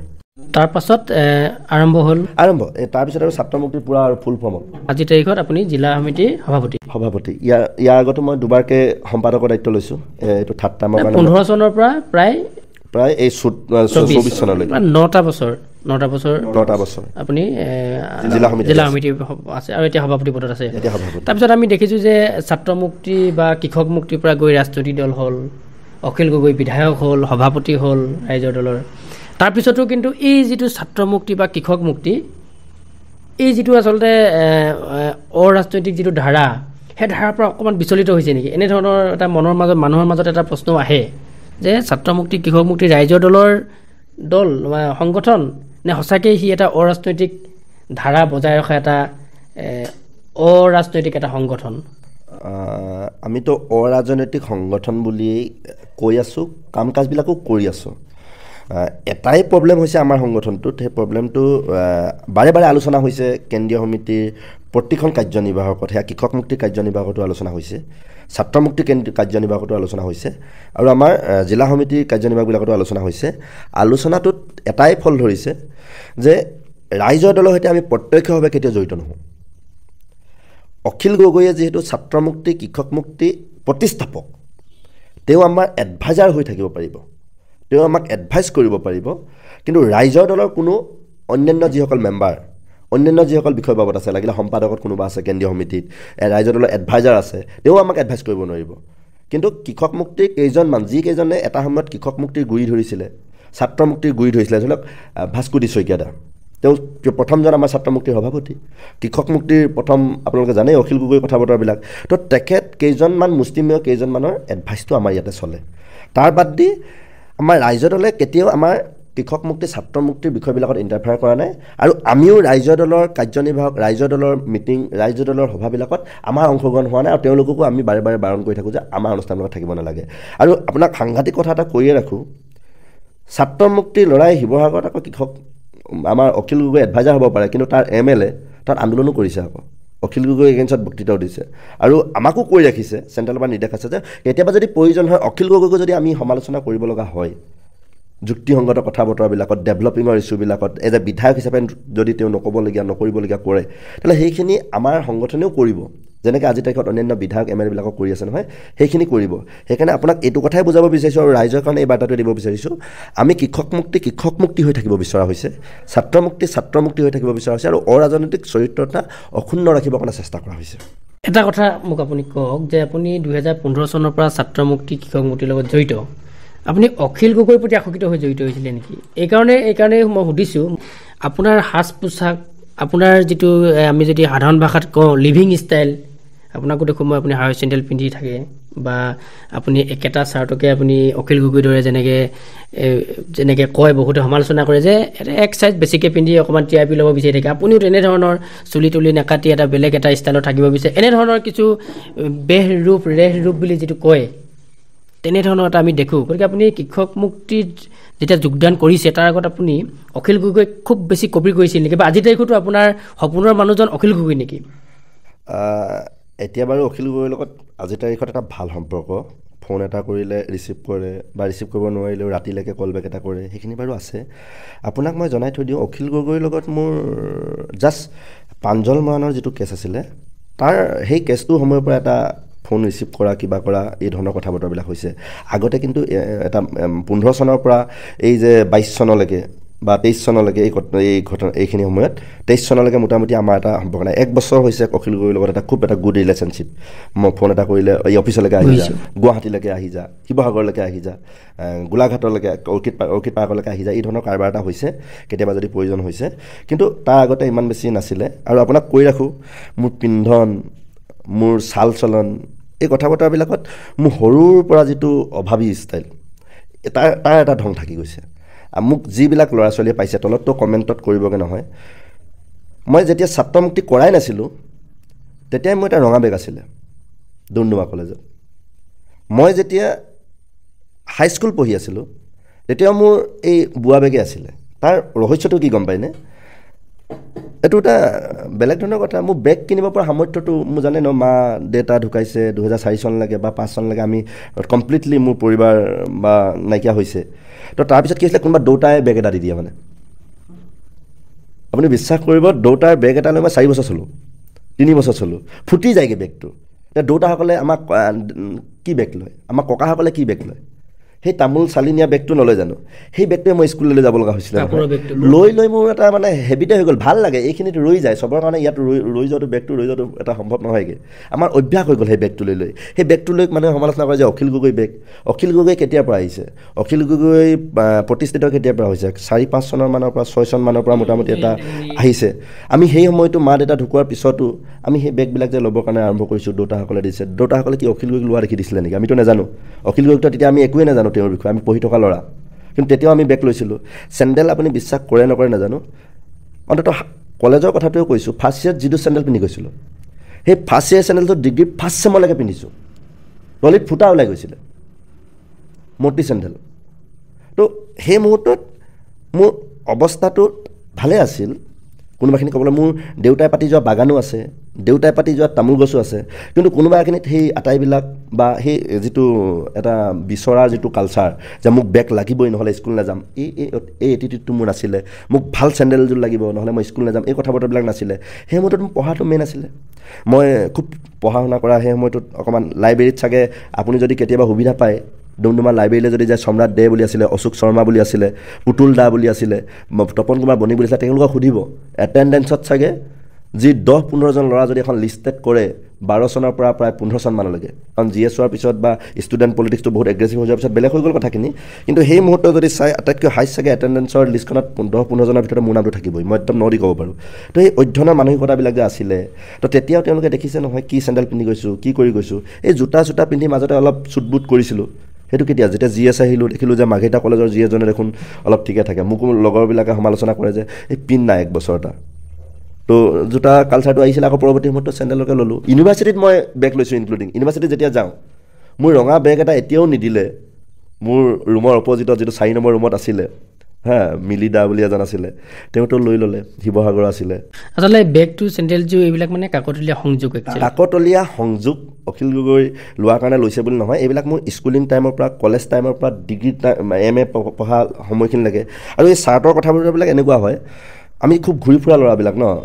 আজি ৰাতিপুৱাই চকুমুখ ধুই ওলাই আহিছোঁ, ক'বলৈ গ'লে ওলাই আহিছোঁ, ওলাই ঘূৰি ফুৰিব লগা হৈছে নহয়। সেইকাৰণে মানে এই ৰঙৰে চাৰ্ট 4-5টা লৈ ৰখা আছে। তো এই লেতেৰা হ'ল গম পালোঁ, এইটো তাতে থৈ আহোঁ, সেইদিনাখন ধুবৰ কাৰণে যদি সময় নহয় তেনেকুৱা চাৰ্ট এটা লগাই মেলি গুচি আহোঁ। তো এই চাৰ্টটো লগাই অহাৰ লগে লগে মানুহে ভাবে যে কালি পিন্ধি অহা চাৰ্টটোকে আজি পিন্ধিছে, একেটা চাৰ্টে পিন্ধি আছে যেন ভাবে, একে চাৰ্টে পিন্ধি আছে যেন ভাবে। তাৰমানে আৰু এই চাৰ্টটো পিন্ধিলে আমাৰ এটা সুবিধা হয়, সেইটো হৈছে চাৰ্টটো লেতেৰা হৈছে নেকি পটককৈ ধৰি নাপায়। এইটো যদি মই 2 দিন বা 3 দিন গৰমৰ দিন আহিছে অলপ লেতেৰা হ'লেও পটককৈ গম নাপায়। আৰু আমি গাঁৱে ভূঞে ফুৰি ফুৰা ল'ৰা, আজি এতিয়া চাওক বেতনী গাঁৱত মিটিংখন মাৰিছোঁ, তাৰ সমান্তৰালভাৱে আকৌ ৰূপাই আমাৰ যিটো সাহিত্য সভা ভৱন আছে, ৰূপাই নহয় ডুমডুমা সাহিত্য সভা ভৱন আছে, তাত আমাৰ ছাত্ৰমুক্তি ডুমডুমা আঞ্চলিক সমিতি সম্বৰ্ধনা অভিনন্দন অনুষ্ঠান আছে, মেডিকেল হায়াৰ ছেকেণ্ডেৰী। সেই অনুষ্ঠানটো টাউনৰ মিটিংখনো এটেণ্ড কৰিছোঁ, গাঁৱৰ মিটিংখনো এটেণ্ড কৰিছোঁ, বোকাপানীৰ লগতো সংযোগ হৈছে, ধূলিবালিৰ লগতো সংযোগ এটা হৈছে। তো আমিতো ঘূৰি ফুৰা ল'ৰা, তো সেইকাৰণে আমাৰ চাৰ্টবিলাক অকণমান কমন হোৱাটো জৰুৰী, ঘপককৈ লেতেৰা হ'লে ধৰিব নোৱাৰাটো জৰুৰী। বা যিয়ে নহওক, আমি এটা বেলেগ এটা বিষয়লৈ আহোঁ। আমি দেখিছোঁ যে আপুনি বিগত প্ৰায় কেইবাটাও বছৰ, আমি যদি চাওঁ 2021 চনৰ নিৰ্বাচনৰ পৰা আৰম্ভ কৰি বৰ্তমানলৈকে বা তাৰ আগৰ পৰাই বিজেপিক আপুনি সমালোচনাৰ খুব এটা টাৰ্গেট কৰি লোৱা যেন হয়। কিয় হয়? আপুনি বিজেপিক আচলতে বেয়া পায় নেকি বহুত বেছি? নে আপুনি তাৰ বিপৰীতে আমি যদি কওঁ কংগ্ৰেছ বা অন্যান্য যিবিলাক জাতীয় পৰিষদ বা ৰাইজৰ দল, এইবিলাক বাৰু এতিয়া গঠন হোৱা এটা দল, তেওঁলোকক আপুনি ক'ৰবাত এটা ছাপৰ্টিং দিয়াৰ তেনেকুৱা ধৰণৰ প্ৰচেছ আপোনাৰ মনত আছে নেকি? কেনেকুৱা পৰিকল্পনা কি ভাবি থৈছে নেকি আপুনি? তেনেকুৱা নহয়। আমি মানে যেতিয়াৰ পৰা এই এক্টিভ সক্ৰিয়তাটো আহিছে, বিশ্ববিদ্যালয় পাছ কৰা সময়ৰ পৰা হয়তো আটাইতকৈ সক্ৰিয়তাটো আহিছে। 15 চনত যদি ছাত্ৰমুক্তি জড়িত হৈছোঁ, তেতিয়াতো মোটামুটি সেই মূল লিডাৰে কথাখিনি কৈ থাকে, পিছফালে থিয় হৈ দিয়াহে ভকত আমি। তো কোনোবা এজনে কৈ আছে বা আমুকটো বস্তু আনা বা কিবা কৰা বা সমিতি এখন গঠন কৰি মানে শদিয়াত যাব লাগে, আমি সেনেকুৱাহে আছিলোঁ। তো পৰৱৰ্তী সময়ত যেতিয়াই গুৰি বঠাটো ধৰিব লগা হ'ল, সেইখিনি মুহূৰ্তত গভৰ্ণমেণ্টত কোন আছিলে? 21ৰ পৰাই আমি ষ্টাৰ্ট কৰোঁ দিয়কচোন। তেতিয়াতো বিজেপি আছিলে। তাৰ আগতে আমি আৰু এটা কৰি ৰাখোঁ, বিজেপিৰ লগত আমাৰ সম্বন্ধটো ভাল। কোনখিনিলৈকে ভাল জানে? 14 চনৰ নিৰ্বাচনৰ সময়ত আমাৰ দৰে মোৰ নিজকে ইনক্লুড কৰি বৰ্তা মই য'ত আছিলোঁ তাতে আমি 5-6জন মানে মিলি সৰ্বানন্দ সোণোৱালক আমি ভাত খুৱাইছোঁ আকৌ দেই। যেতিয়া শদিয়াত মানে যেতিয়া লোকসভা নিৰ্বাচন খেলিছে, লোকসভা নিৰ্বাচনৰ সময়খিনিত যেতিয়া মিটিং চিটিং মাৰি লক্ষেশ্বৰ মৰাণৰ ঘৰলৈকে যায় নহয়, তেতিয়া সৰ্বানন্দ সোণোৱালৰ মনত থাকিবনে নাই আমি নাজানো, কিন্তু সৰ্বানন্দ সোণোৱালৰ লগত অহা প্ৰতিখন গাড়ীৰ মানুহক আমি ভাত খুৱাইছোঁ, আমি ৰান্ধিছোঁ, আমি বাঢ়িছোঁ, আমি বিলনীয়াও হৈছোঁ। তেতিয়া কংগ্ৰেছ চৰকাৰ, তেতিয়াহ'লে বিজেপি চৰকাৰ আমাৰ ভাল আছিলে। 16 চনৰ নিৰ্বাচনত জীৱনৰ প্ৰথমটো ভোট ভাস্কৰ শৰ্মাক দিছোঁ, এইটো চবেই জানে। মোৰ ঘৰতে কাজিয়া হৈ গৈছেগৈ এইটো কথাক লৈ। যেতিয়া ৰূপাইৰ পৰা গৈছোঁ, তাতে মোৰ লগৰখিনিক ক'বৰ কাৰণে পঠাইছে বৰ্তাহঁতে, কৈছোঁগৈ বিজেপিক ভোট দিব লাগে বুলি কৈছোঁগৈ। সেইখিনি মুহূৰ্তত ইমান এটা গম পাইছে কথা, ছাত্ৰমুক্তিৰ সৈতে অকণমান জড়িত আকৌ দেই 16 চনত। তো এই কথা বতৰাবিলাক আছে। কিন্তু আমি যেতিয়া এক্টিভলি আহিছোঁ, কাম কাজবিলাকৰ পুংখানুপুংখভাৱে অধ্যয়ন কৰিছোঁ, তেতিয়াহ'লে এই কাম কাজবিলাক নোহোৱাৰ কাৰণে কাক আমি সমালোচনা কৰিম? বিজেপিক কৰিব লাগিব, হিমন্তক কৰিব লাগিব বা সৰ্বানন্দক কৰিব লাগিব। সমান্তৰালভাৱে আমাৰ MLA জন কোন আছে স্থানীয়? অভিয়াছলি আমি মাৰ্ঘেৰিটা সমষ্টিৰ ল'ৰা আছিলোঁ, ভাস্কৰ শৰ্মা আছিলে। ভাস্কৰ শৰ্মাকে আমি যিখিনি ক'ব লাগে, সমালোচনা কৰিব লাগে, আঙুলিয়াই দিব লাগে, আমি দিব লাগিব। এতিয়া যদি আমি কোনোবাখিনিত চুৰেণ ফুকনক মানে যদি কোৱাত কোনোবাখিনিত ৰৈ গৈছে, আমাক কওক। আমিতো এতিয়া চুৰেণ ফুকনক ক'ম, কাৰণ তেওঁ আমাৰ ঠিক আছে, আমি ভোট দি তেওঁক আমাৰ ডিগবৈ সমষ্টি আমাৰ পাৰ্টটোৰ MLA তেওঁ নহয়, আমাৰ ভোটেৰে MLA হোৱা নাই, কিন্তু তেওঁ অন্ততঃ এটা প্ৰতিনিধি বা অন্ততঃ তেওঁ এই ঠাইখিনিলৈকে তেওঁ নিজকে কৈ থাকে 38 বাৰ আহিছোঁ, 42 বাৰ আহিছোঁ, এনেকৈ কৈ থাকেতো। তো এতিয়া আমি ক'ব পৰা অৱস্থা এটাত হৈছোঁ। আজি মই টানিছোঁ কোনোবা এটা বেতনী মিটিংখনৰ পিছত মই এই কথাটো কৈছোঁ যে অসম মালাৰ বিষয়টোত মই টানিছোঁ। তথাপিতো ভাস্কৰ শৰ্মাক আপুনি যেনেধৰণে সমালোচনা কৰিছিলে বিভিন্ন ভাষাত, আমি চাওঁ যে আচলতে তিনিচুকীয়া জিলাত যদি আপুনি কোনোবা MLA মন্ত্ৰী কাৰোবাক যদি সমালোচনা কৰিবলগীয়া হয়, আচলতে উমানন্দ মুদৈ মৰাণতকৈ মানে কি ভাষা, মই শব্দটো অহা নাই, এই ভাষাৰে আচলতে কোৱাৰ কোনো নেতা নাই চাগে। কিন্তু আমি যদি চাওঁ ভাস্কৰ শৰ্মাক যেনেধৰণে আপুনি সমালোচনা কৰিছিলে, তাৰ বিপৰীতে কিন্তু এই বৰ্তমানৰ সমষ্টি পুনৰ নিৰ্ধাৰণ কৰাৰ পাছত যিগৰাকী আপোনালোকৰ বিধায়ক হৈছে সুৰেন ফুকন, অকণমান নৰম। এইটোটা মই ভবা নাই এই কথাখিনি এতিয়ালৈকে যে ভাস্কৰ শৰ্মাক কেনেকৈ গালি পাৰিছিলোঁ। মই আজিলৈ আগৰ গালিবিলাক চাব লাগিব অকণমান। কিন্তু হয়, মই ভাস্কৰ শৰ্মাক সাংঘাতিক ধৰণৰ সমালোচনা কৰিছিলোঁ। এই কথাটো চাগে ভাস্কৰ শৰ্মায়ো বহুতৰ আগত ক'ব পাৰে, আৰু ভাস্কৰ শৰ্মা কৰিছে নহয় আমাৰ ওপৰত বৰডুমচা থানাত কেছ দি ৰাখিছে না, তেওঁক সমালোচনা কৰাৰ কাৰণে। গৰু চিণ্ডিকেটৰ কথা এটাক লৈ তাক টানিছিলোঁ, সেইটোক লৈ মোৰ ওপৰত কেছ দি থৈছে নহয়। তেওঁ আকৌ বহুতখিনি আমাৰ হৈছে নহয়, 19-20 হৈছেতো তাৰ লগত, তো হেণ্ড টু হেণ্ড হৈছেতো। সেইকাৰণে এই কথা বতৰা মানুহে নজৰত ৰাখিছে ভাস্কৰ শৰ্মাক কোৱা কথা বতৰাবিলাক। আৰু 21 ইলেকশ্যনত যিহেতু এক্টিভলি লগা হৈছিলে, মানে তেওঁক অপ'জ কৰা হৈছিলে, আমাৰ ছাত্ৰ মুক্তিৰ ফালৰ পৰাই হওক, কৃষক মুক্তিৰ ফালৰ পৰাই হওক, চৰকাৰক বিৰোধিতা স্থিতি এটা আছিলে, সেই সূত্ৰে তেওঁৰ প্ৰতি সুৰ লয় একদম চব ঠিক আছিলে। এনেকুৱা নহয় যে এতিয়া আৰু সমষ্টি চেঞ্জ হোৱাৰ পিছত সুৰেন ফুকনক আমি শুদাই এৰিম, জানে তেওঁ কেনেকৈ কি কৰিম। কিন্তু এটা কথা কৈ ৰাখিছোঁ, খুব সোনকালে তেওঁ ইয়াত খুব কৈ আছে বুঢ়ীডিঙত উন্নয়ন কৰিবলৈ আহিম বুলি কৈ আছে। আপুনি কোৱাৰ দৰেই 32 বাৰ 40 বাৰ 50 বাৰ এনেধৰণৰ হিচাপ দি থাকে যে বুঢ়ীডিঙত মই যেতিয়াৰ পৰাই সমষ্টি পুনৰ নিৰ্ধাৰণ হ'ল, তেতিয়াৰ পৰা মই দায়িত্ব পালোঁ, তেতিয়াৰ পৰা মই ইমান বাৰ আহিছোঁ, এনেধৰণৰ হৈছে। কিন্তু সমান্তৰালভাৱে কিন্তু সেইগৰাকী সুৰেন ফুকনে, ডিগবৈ বিধানসভা সমষ্টিৰ বৰ্তমান বিধায়ক, সেইগৰাকী সুৰেন ফুকনে কিন্তু আপোনাক তীব্ৰভাৱে সমালোচনা কৰিছে, আৰু এটা শব্দ ইউজ কৰিছে যে উমানন্দ মুদৈ মৰাণৰ বাবে আচলতে আন্দোলনটো এটা পেচা। এইটো এটা মই এই উত্তৰটো মোক ডিগবৈ ভালেকেইজন মিডিয়া পাৰ্চনে লগ কৰিব বিচাৰিছিলে সেইখিনি মুহূৰ্ততে, যে তোমাক সুৰেন ফুকনে বহুত ডেঞ্জাৰ্ছে কৰিছে। আৰু পেপাৰ কাটিংটো মোক শিৱসাগৰৰ পৰা পঠাইছে আমাৰ সংগঠনৰ ল'ৰাবিলাকে, যে প্ৰতিদিনত তোমাক সুৰেন ফুকন বুলি MLA জনে সাংঘাতিক ধৰণৰ সমালোচনা কৰিছে, যে আন্দোলন কৰাটো বোলে উমানন্দ মুদৈৰ নিচা পেচা। মই সুৰেন ফুকনক কৈ দিছোঁ, তেওঁ জানে যে তেখেতসকলৰ চৰকাৰৰ ভুল নীতিৰ কাৰণে আমি আন্দোলন কৰিব লগা হয়। আন্দোলন আচলতে কৰোঁ বুলি ক'লেই কৰিব পৰা নাযায়, মানে এইটো এটা হ'ব, কৰোৱাব লাগিব, চৰকাৰে কৰোৱাব লাগিব আন্দোলনটো। কেনেকৈ কৰোৱাব লাগিব? একদম বাধ্য। কাৰণ চাওক, এতিয়া শেষৰ যিটো টানত লাগি আছোঁ আমি, অসম মালাৰ ইছ্যুটোত লাগি আছোঁ। অসম মালাৰ ইছ্যুটো যদি ক্ষতিপূৰ্ণ পইচাকেইটা দি দিয়ে, আন্দোলন কৰাৰ কিবা থল আছে নেকি? আপুনি নিজেই কওকচোন। আন্দোলন কৰাৰ থল নাই নহয়। এতিয়া চৰকাৰে যদি সুৰেন ফুকনৰ যদি আন্দোলন কৰকেই মানুহখিনি আন্দোলনমুখী হৈ থাকক বুলি ভাবি থাকে, DC-য়ে ভাবি থাকিব, SP-য়ে ভাবি থাকিব, সুৰেন ফুকনে ভাবি থাকিব, সুৰেন ফুকনে প্ৰেছাৰ নিদিব DC-ক যে এই DC, তেওঁলোকৰ ভাষাবিলাকতো এইবিলাক হিমন্তহঁতে মাজতে ৰাস্তাত কৈছে নে, এই DC ৰাজা মহাৰাজা আহে কিয়া, এই DC পইচাকেইটা দি দিয়ে বুলি কৈ দিলে, দি দিলে, খেলা শেষ নাহা। আমি কেলৈ আন্দোলন কৰিব লাগিছে? তাৰমানে আন্দোলনটো চৰকাৰে হ'লে ভাল পাই কৰোৱাই থাকে, আৰু লাষ্টত বদনামটো আমাৰ ওপৰতে আহে। এতিয়া চাওক, ড্ৰাগছৰ কাৰণে আমি আন্দোলন কৰোঁ, ড্ৰাগছৰ বেপাৰীবিলাকক যদি তেওঁলোকে এটা ট্ৰেইন চলাইছিলে মাজতে, কাকপথাৰতো এটা মানে গুলি চুলি ফুটাইছিলে হয়নে, কোনোবা এফালে দহোটীয়া নে কিবা বুলি টঙনা চাই তো এই ট্ৰেইন এটা আনিছিলে।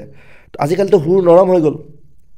হাই গোলাঘাটৰ পৰা কোনোবা এডিশ্যনেল SP আহি ইয়াতে কোনোবা ৰন্তু সোণোৱাল বুলি এজনক ধৰি লৈ যায়, তেতিয়াহ'লে ইয়াৰ OC-বিলাকক নধৰে, আৰু সেই ড্ৰাগছ মাফিয়াজনকে আকৌ ভাস্কৰ শৰ্মাই একদম ডিঙিত বৰমালা পিন্ধাই পিনি আদৰি নিব BJP দললৈকে। তো এই কথা বতৰাবিলাক ক'লে যদি ভাস্কৰ শৰ্মাৰ সমালোচনা হয়, সুৰেন ফুকনে কি কৰি আছে তেতিয়াহ'লে? যে এই ড্ৰাগছ মাফিয়া এজনক যে এৰেষ্ট মানে জইন কৰাই BJP-ত, তেওঁ ক'ব নোৱাৰে নেকি এই সুৰেন চাবি দেই, এই ভাস্কৰ এজন আকৌ ড্ৰাগছ বেপাৰী আকৌ দেই, NIA কেছ লাগিছিলে, 1 কেজিমান ড্ৰাগছ ধৰিছিলে পেঙে থানাৰ আগত, ই ক'ব নোৱাৰে? তো গোটেই কথা বতৰাবিলাক তেওঁ হোৱাটো বিচাৰে, আন্দোলন বা সমালোচনা তেওঁলোকে বিচাৰি থাকে, আন্দোলন হৈ থকাটো তেওঁলোকে বিচাৰে। এইটো তেওঁলোকৰ এটা প্ৰৱণতা, আন্দোলন চান্দোলন কৰি থাকে, কাম নকৰে তেওঁলোকে, কাম নকৰাৰ কাৰণে আন্দোলনবিলাক। তথাপিতো আৰু এটা কৈছোঁ, চাইছোঁ যে যি সময়ত এটা যদি কবিতা লিখে চৰকাৰখনৰ এগেইনষ্টত, কবিতা লিখিলেই জেলত পঠায়, এনে এখন চৰকাৰ চলি আছে। মই চৰকাৰক সমালোচনা কৰা নাই, যিটো তেওঁলোকৰ কৰ্মকাণ্ড সেইটোক লৈ কৈছোঁ। সেই সময়ত কিন্তু উমানন্দ মুদৈ মৰাণক আমি দেখিছোঁ যে মুখ্যমন্ত্ৰী সভাত তেখেতে জেউৰা ভেটি আগুচি ধৰাৰ প্ৰচেষ্টা হাতত লৈছে, এৰেষ্টো হৈছে। সেইটো কাৰণে কি মানে এইটো তেওঁৰ কি দেখাব বিচাৰে নেকি যে মই আন্দোলন কৰোঁ চা, এনেকুৱা ধৰণে মনত কেনেকুৱা ধৰণৰ হেৰি, মানে ভয় নালাগে নেকি যে জেল যাম, থানাত ভৰাব, এইখন চৰকাৰে কি কৰিব নোৱাৰে আচলতে কৰিয়ে আছে নাই ভয়টোতো নাই মই আপোনাক কৈ ৰাখোঁ মোৰ মা দেউতা নাই মই অকলশৰীয়া ল'ৰা ঘৰ আজি তলা মাৰি থৈ আহিছোঁ একদম খোলাকৈ কথা তো মোক লৈ কি ভয় থাকিব মোৰ নিজৰ কি ভয় থাকিব পাৰে কওকচোন জেলত থাকিলেও থকা ঘৰত থাকিলেও থকা ঘৰত থাকিলে ৰাইজৰ কামবিলাক হৈ থাকে জেলত থাকিলে নিজৰ কামবিলাক হয় পঢ়া শুনা কথা বতৰাবিলাক হয় ঠিক আছে তো এতিয়া কওক যে আমিতো পুৰুষ মানুহ না আমিতো বাৰে বাৰে কৈছোঁ অসম মালাৰ পইচা কেইটকা ভৰাই দে ভৰাই নিদিলে এইটো কৰিম তেওঁলোকে ভৰাই নিদিয়ে আমি সেইটো কৰিব লগা হয় আমি কৈছোঁ যে এইবাৰ ভৰাই দে নহ'লে এইটো কৰিম কৰি নিদিয়ে আমি কৰিব লগা হয়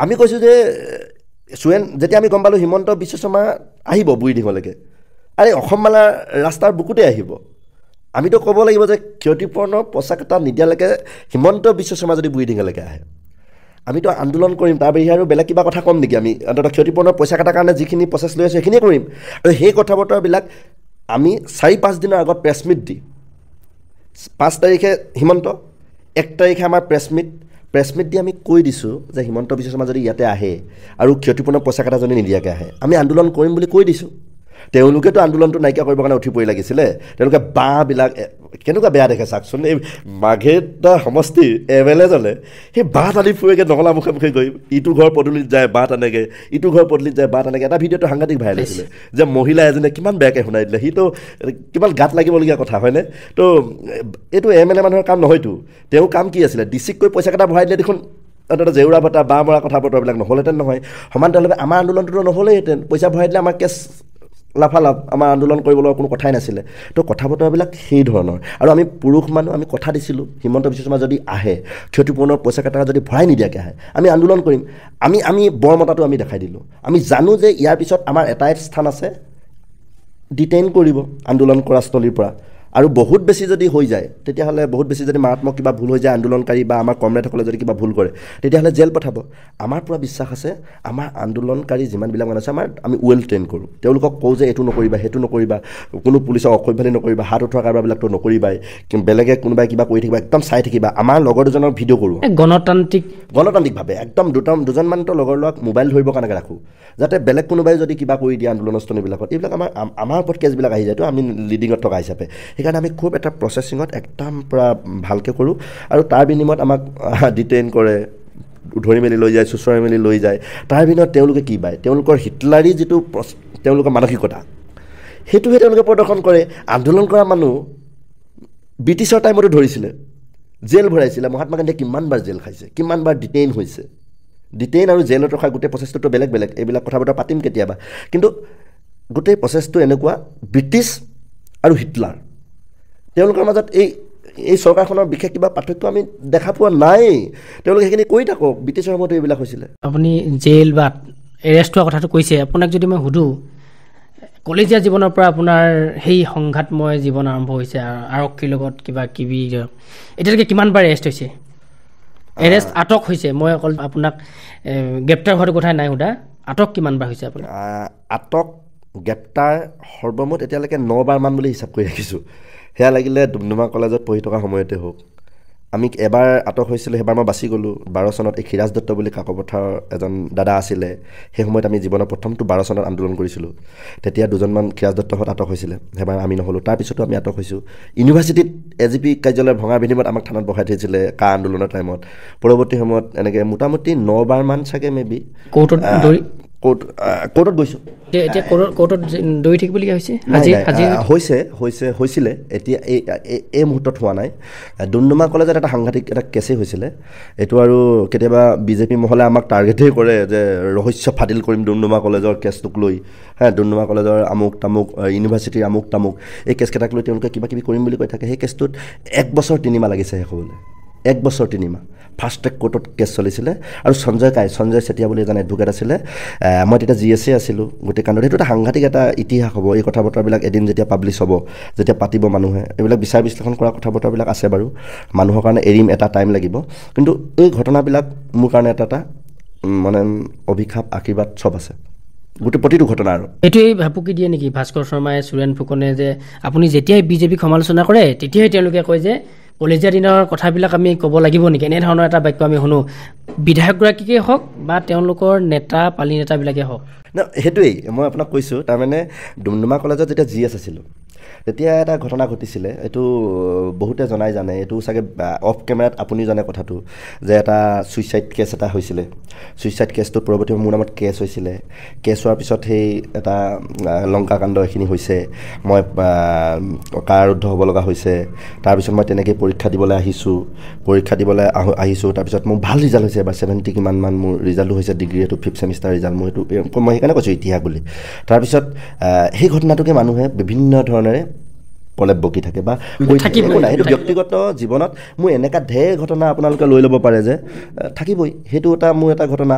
তাৰপিছত আপুনি গুচি যাওক আৰু এটা আপোনালোকৰ চেনেল, মানে মোৰ যিবিলাকে মোক বেয়া পায়, মোৰ কৰ্মকাণ্ডবিলাকক বেয়া পায় বা বিজেপি IT চেলে বিশেষকৈ এটা নিউজ খুব এটা ভাইৰেল হৈ থাকে।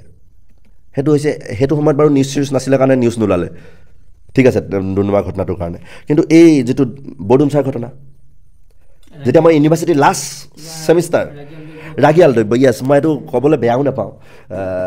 ইউনিভাৰ্চিটি মানে এই কলেজৰ মোৰ যেতিয়া সেই ঘটনাটো ঘটিলে ইনচিডেণ্ট, মই তাৰ আগতে ইমান বেছি সেই ৰাগিয়াল সেৱন কৰা কিবা কৰা এই কাৰবাৰবিলাকত মই ইমান নাছিলোঁ। কিন্তু ডুমডুমা কলেজৰ এই বিশেষ ঘটনাটোৰ কথাটো যিটো কথা অলপতে পাতিলোঁ, যে ছুইচাইড কেছটোৰ কথাটো যে ওলাইছে, তো সেই কেছটোৰ পিছৰ পৰা অকণমান আমি GS টাইমৰ কথাটো কৈছোঁ, তাতে অকণমান ৰাগিয়াল আহিছিলে একদম খোলাকৈ আৰু এইটো। তাৰপিছৰ পৰা অকণমান ইউনিভাৰ্চিটি টাইমতো এই বস্তুটো অকণমান চলিলে লগ সংগ পাৰ্টনাৰৰ জৰিয়তে। তাৰপিছত আমি বৰডুমচাটো এই ধৰণৰ হ'ল, ৰাগিয়াল বস্তু সেৱন কৰা হ'ল। সেৱন কৰাৰ পিছত সৰু কথা এটা পিষ্টল এটাৰ কাৰণে, দুৰ্গা পূজাত এটা পিষ্টল কিনিছিলোঁ মোৰ ভাগিনটোক উপহাৰ দিবৰ কাৰণে। পিষ্টলটো বেয়া ওলালে, মই নাচালোঁ ভালকৈ, ৰাগিয়াল বস্তু সেৱন কৰিয়ে চাগে মই কিনিছিলোঁ, সেই বস্তুটো কিনা হৈছিলে, চিধা কথা। তাৰপিছত সেই বস্তুটো ঘূৰাবলৈ যেতিয়া আহিছোঁ তেতিয়া তেওঁলোকে নলয়, দোকানীজন কিবা শৰ্মা বুলি আছিলে, ঢুকালে আজি। অকণমান ক'বলৈ বেয়াও লাগিছে, শৰ্মা বুলি কোৱা মানুহজন ইমান বয়সীয়ালো নাছিলে বাৰু। মই এতিয়া চৰ মাৰি দিছিলোঁ, যেতিয়া তেওঁৰ ৱাইফে কাজিয়াখন এৰুৱাব আহিছিলে, ঠেলুকা মাৰি দিছিলোঁ। সেই বস্তুটোকে তেওঁলোকে মেনিপুলেট কৰিলে, বিজেপিৰ পৰা উঠি পৰি লাগিলে। তাৰ কেইদিনমান আগতে ভাস্কৰ শৰ্মাই কি কয়, মোৰ নামত কেছ এটা দিয়ে ৰাখিছিলে এইটো গৰু চিণ্ডিকেটৰ ওপৰত কথা কওঁতে। তো আকৌ এইটো ছেকেণ্ড চান্স পাই গ'ল, মানে ছেকেণ্ড চান্স পাই যোৱাৰ লগে লগে তেওঁলোকে সেই শৰ্মা বুলি কোৱা পত্নী, যাক যে ঠেলুকা মাৰি দিছিলোঁ, তেওঁক টাচ কৰা বা কিবা এই ধৰণৰ এটা ৰাগিয়াল বস্তু খাই অপদ্ৰ কৰা, এই ধৰণৰ কেইটামান কেছ দি তেওঁলোকে মোক এটা কাৰাৰুদ্ধ কৰিবৰ কাৰণে চেষ্টা কৰিছিলে। আশীৰ্বাদ, ঈশ্বৰৰ আশীৰ্বাদ, সেই ঘটনাটোক মই ইমান পজিটিভলি ল'লোঁ। মই আপোনাক আজি কৈ ৰাখিছোঁ অন কেমেৰা যে সেই ঘটনাটোৱে মোৰ জীৱনৰ অন্যতম এটা বহুতকেইটা টাৰ্ণিং পইণ্ট থাকে, এই ঘটনাটো মোৰ এটা অন্যতম টাৰ্ণিং পইণ্ট। ডুমডুমা ঘটনাটোৱে মোক বেকফুটলৈ নিছিলে, সেই ঘটনাটোৱে মোক সন্মুখত যুঁজিবৰ কাৰণে সাহস কৰিলে। মই একদম শপত ল'লোঁ, একদম আই পিতাই শপত ল'লোঁ, মৰি যোৱা আই পিতাই শপত ল'লোঁ যে মই কোনো দিন জীৱনত আৰু ৰাগিয়াল দ্ৰব্য সেৱন নকৰোঁ। আৰু আজিৰ তাৰিখত আপুনি নকৰে? আজিৰ তাৰিখত একদম মোৰ সন্মুখত মোৰ একদম প্ৰিয় বন্ধুকেইজনেও যদি ৰাগিয়াল বস্তু সেৱন কৰি থাকে, তাত চাকনা মই একেলগে বহি খাই থাকিম, কাৰণ একেলগে এটা সময়ত আমি ৰাগিয়াল সেৱন কৰিছিলোঁ। কিন্তু তাত মই ভুলতো মই লাগিলে চাহপানী একাপ বনাই মই তেওঁলোকৰ লগত বহি দিম, কাৰণ বেয়া পায় ন, এটা সময়ত একেলগে খাই আছিলোঁ, লগত বহি দিলে এনেই ফিল এটা পায় আৰু ডাইলগ বাজিবিলাক হৈ থাকে, তো ভাল পায়, সেইখিনি মই আছোঁ।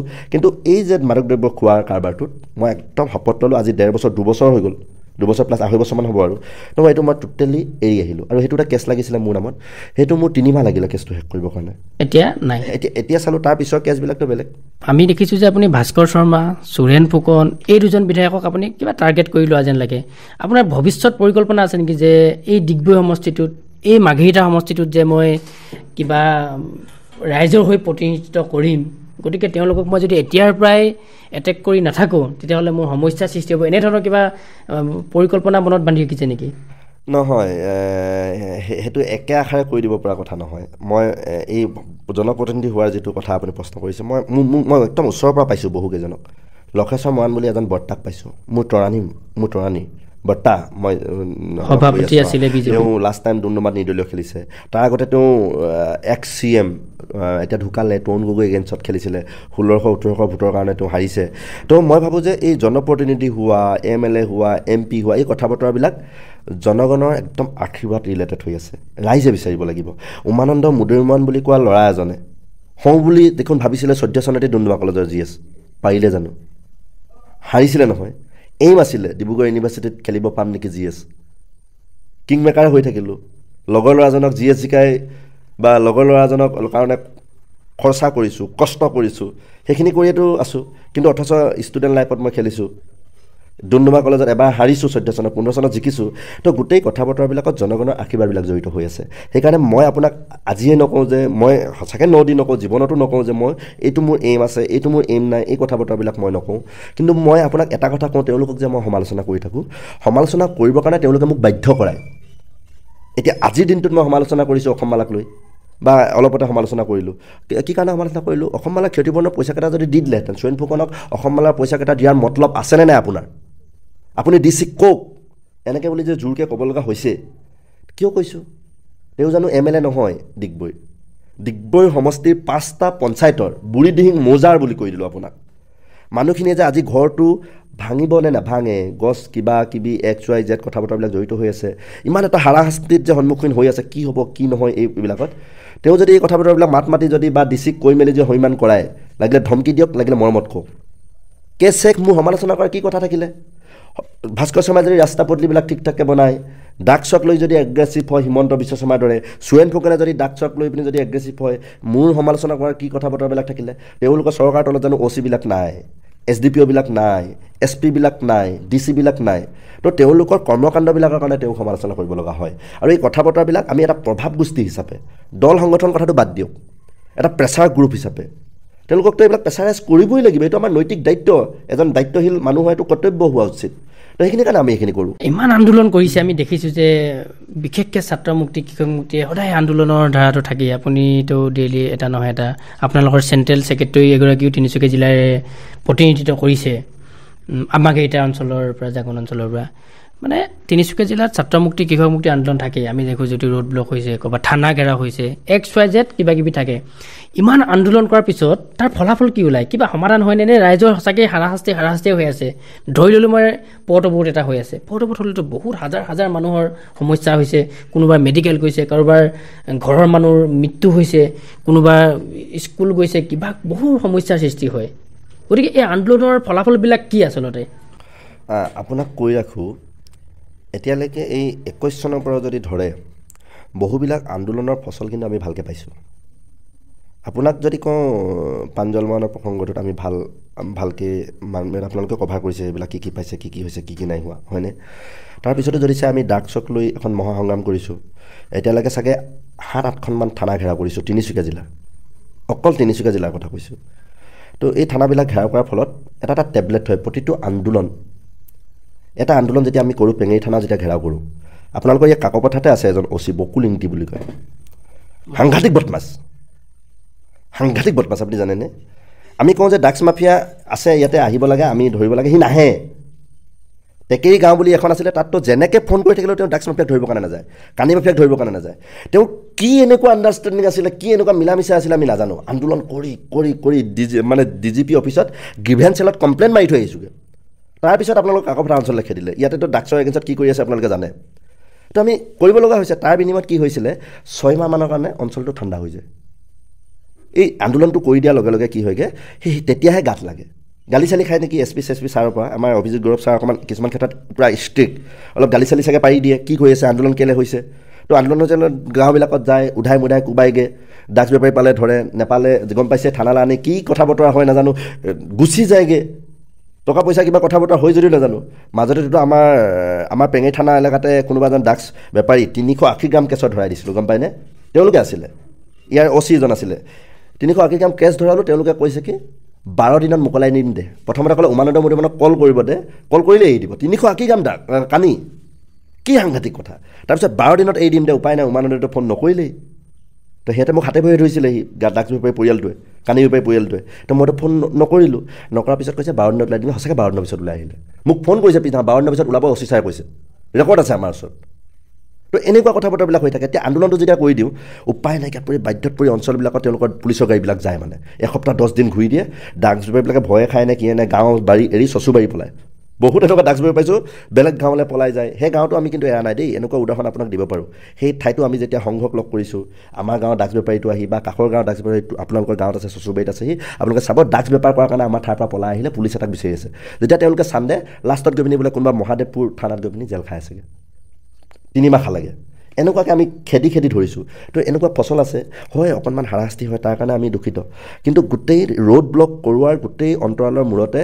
আমি কৈ দিছোঁ অসমৰ ৰাইজক মই প্ৰতি ভুক্তভোগী পৰিয়ালক আমি কৈ দিব বিচাৰোঁ যে গোটেই কৰ্মকাণ্ডটোৰ কাৰণে চৰকাৰ জগৰীয়া চৰকাৰক কৈ থকা হয় আমি ফোন কৰি কওঁ আজিৰ দিনটোতো এজন অ' চি ছাৰক কৈছোঁ যে এই নামটো ফটো আৰু নাম পঠাই দিছোঁ আপোনাক কৈছোঁ চাগে কাইলৈ পৰহিলে আপোনালোকে ব্ৰেকিঙত লগাব আজি ধৰিলে ড্ৰাগছ বেপাৰীজন ভাল লাগে হোৱাটছএপত যদি আমি নাম পঠাই দিছোঁ ফটো পঠাই দিছোঁ ড্ৰাগছ বেপাৰীজনক ধৰি পিনি যদি ডিটেইনত ৰাখিছে সোধ-পোছ কৰিছে কৈছে এইটো নিউজত নিদিবি দেই এতিয়া আৰু ওলাই আছোঁ 3টা এতিয়া তেওঁক ধৰাৰ পিছত আৰু 2টা ধৰিলে আৰু 2জনমান ধৰিব এতিয়া ভাল লাগে দিয়কচোন এতিয়া বৰডুমচা থানাৰ কথা এইটো আজিৰ দিনটোৰ কথা তো এনেকৈ হ'লে কথাবিলাক ভাল লাগে তেওঁ যদি কৈ দিয়াৰ পিছত যেতিয়া ড্ৰাগছ বেপাৰীটোক নধৰিব তেওঁ চোতালত গৈ যেতিয়া তেওঁলোকৰ পবিত্ৰ ভৰিযোৰা নেপেলাবগৈ ভৰিযোৰা পেলালেই ভয় খায় পুলিচ যদি কাৰোবাৰ ঘৰলৈ যায় কেলৈ আহিছিলে কিয় আহিছিলে এইটো সাংঘাতিক এখন লংকাকাণ্ড হয় ৰামায়ণ কাণ্ড হয় তো সেইকাৰণে সেইবিলাক কৰিলে ভয় খায় ভয়টোতো খুৱাই থাক আমাৰ লেখীয়া আন্দোলন কৰিলে ল'ৰা এটাক ধৰি আনিব পাৰ ড্ৰাগছ বিক্ৰী কৰি আছে বুলি আমি 4-5টা গাঁওখনে যেতিয়া আমি কমপ্লেইন কৰি থাকিম তাক ধৰি আনিব নোৱাৰোঁ আমাক যদি কোনোবা এজনে কৈ দিয়ে আমাক উঠাই দিয়ে এই কথা কাণ্ডবিলাকৰ কাৰণে কেতিয়াবা হৈ যায় আৰু এই গোটেই কাণ্ডবিলাক চৰকাৰে পুলিচ প্ৰশাসনে আন্দোলন কৰোৱাই তাৰ কাৰণে ৰাইজৰ ভুক্তভোগী হয় আমি আন্দোলন কৰাটো আমাৰ চখ নহয় কিন্তু ৰাইজৰ সমস্যাবিলাক সমাধানৰ কাৰণে উপায় নাই গণতান্ত্ৰিক পন্থাৰে আমি কিছুমান পদক্ষেপ ল'ব লগা হয় তাৰ কাৰণে আমি কিছু পৰিমাণে দুখিত উমানন্দ মুদৈমোহনে আপোচকট কৰে বহু এটা অভিযোগ আছে যে অনা অসমীয়া মানুহৰ ক্ষেত্ৰত আপোচহীন কিন্তু ক'ৰবাত যদি অকণমান খিলঞ্জীয়া ভূমিপুত্ৰ জনগোষ্ঠী হয় তেতিয়াহ'লে ক'ৰবাত অকণমান আপোচ কৰে এনেধৰণৰ কিছু আছে লগতে মই আৰু এটা কথা সুধিছোঁ যিটো প্ৰাঞ্জল মৰাণৰ কয়লাৰ যিটো এটা সাংঘাতিক এটা ইছ্যু হৈছিলে আচলতে সমগ্ৰ অসমতে একেবাৰে DGP পৰা আৰম্ভ কৰি মুখ্যমন্ত্ৰীৰ পৰা আৰম্ভ কৰি ডাঙৰ ডাঙৰ বাঘা সাংবাদিকবিলাকে একদম টুইট কৰি মানে এটা হুলস্থুলীয়া এটা পৰিৱেশ সৃষ্টি হৈছিলে অসমত আৰু তাৰ মূল মানুহটো আছিলে আচলতে উমানন্দ মুদৈমোহন তেখেতৰ পত্নী কি নাম উবশী আছিলে উবশী মৰাণক আপুনি লৈ গৈছিলে গুৱাহাটীত নিছিলে আপুনি সচিবালয়ত লৈ গৈছিলে নিউজ চেনেলৰ কাৰ্যালয়ে নি টক শ্ব' পঠাইছিলেগৈ বিভিন্ন ক্ষেত্ৰত আপুনি গৈছিলে সেই কেছটোৰ কি হ'লগৈ ক'ত আপোচ হ'ল নেকি বা আমি শুনিছিলোঁ যে কোনোবা সংগঠনে এই কথাটোক লৈ ক'ৰবাত বুজাবুজি কৰিছে তাৰ লগত উমানন্দ মুদৈমোহন জড়িত হৈ আছে এই কথাবিলাক কি প্ৰাঞ্জল মৰাণৰ কেছটো এটা মোৰ কাৰণে এটা ট্ৰেজিক পইণ্ট এটা সাংঘাতিক এটা কেছ কাৰণ প্ৰথম অৱস্থাত এই কেছটো মোৰ ওচৰলৈকে অহা নাছিলে এই কেছটো প্ৰথম অৱস্থাত অন্যান্য সংগঠনবিলাকে বা সংঘবিলাকে চাই আছিলে আৰু মোকো এই কেছটোত মাতিছিলে 30 জানুৱাৰী মোৰ মনত আছে যিমান দূৰ ফোন এটা আহিছিলে যে এনেকৈ কয়লাখনিত ঢুকালে আহিব লাগে মই তেতিয়া লগে লগে 31 জানুৱাৰী সেই দিনটোত প্ৰথমবাৰৰ কাৰণে প্ৰাঞ্জল মৰাণৰ কেছটোত মই এণ্ট্ৰি মাৰিছিলোঁ আৰু তাৰপিছত কথা বতৰাখিনি পাতিছিলোঁ আৰু আপোনাক জনাই ভাল পাম যিখন কেছ ৰেজিষ্টাৰ হৈছিলে সেই কেছখনৰ হাতৰ আখৰখিনি যদি এদিন চায় তাৰমানে আপুনি মূল মানুহ বুলি যে কৈছে সেই পৰ্যায়লৈকে আমি কৰিছোঁ পৰৱৰ্তী সময়ত অন্যান্য সংগঠনবিলাক আহিলে আৰু গুচি গ'ল বহুতে বা দূৰে আশীৰ্বাদ দি থাকিল বা দূৰে তেওঁলোকে সহায় কৰি থাকিলে বুলি ধৰি থৈ দিলোঁ বাৰু দেই তেওঁলোকে সেইধৰণে থাকিলে কিন্তু এই যে আপুনি যিটো কথা কৈছে মেনেজ হৈ যোৱা কথাটো এটা নিউজত সাংঘাতিক ধৰণে ওলাইছিলে 3 কোটি প্ৰসংগ এটা জনগোষ্ঠীয় সংগঠনৰ নামবিলাক সাংঘাতিক ধৰণে ওলাইছিলে কেইবাটাও চেনেলে এইটো একদম হেভি নিউজ আৰু এইটো এটা সাংঘাতিক নিউজে হৈছিলে এইটো সেই নিউজটোৰ পিছত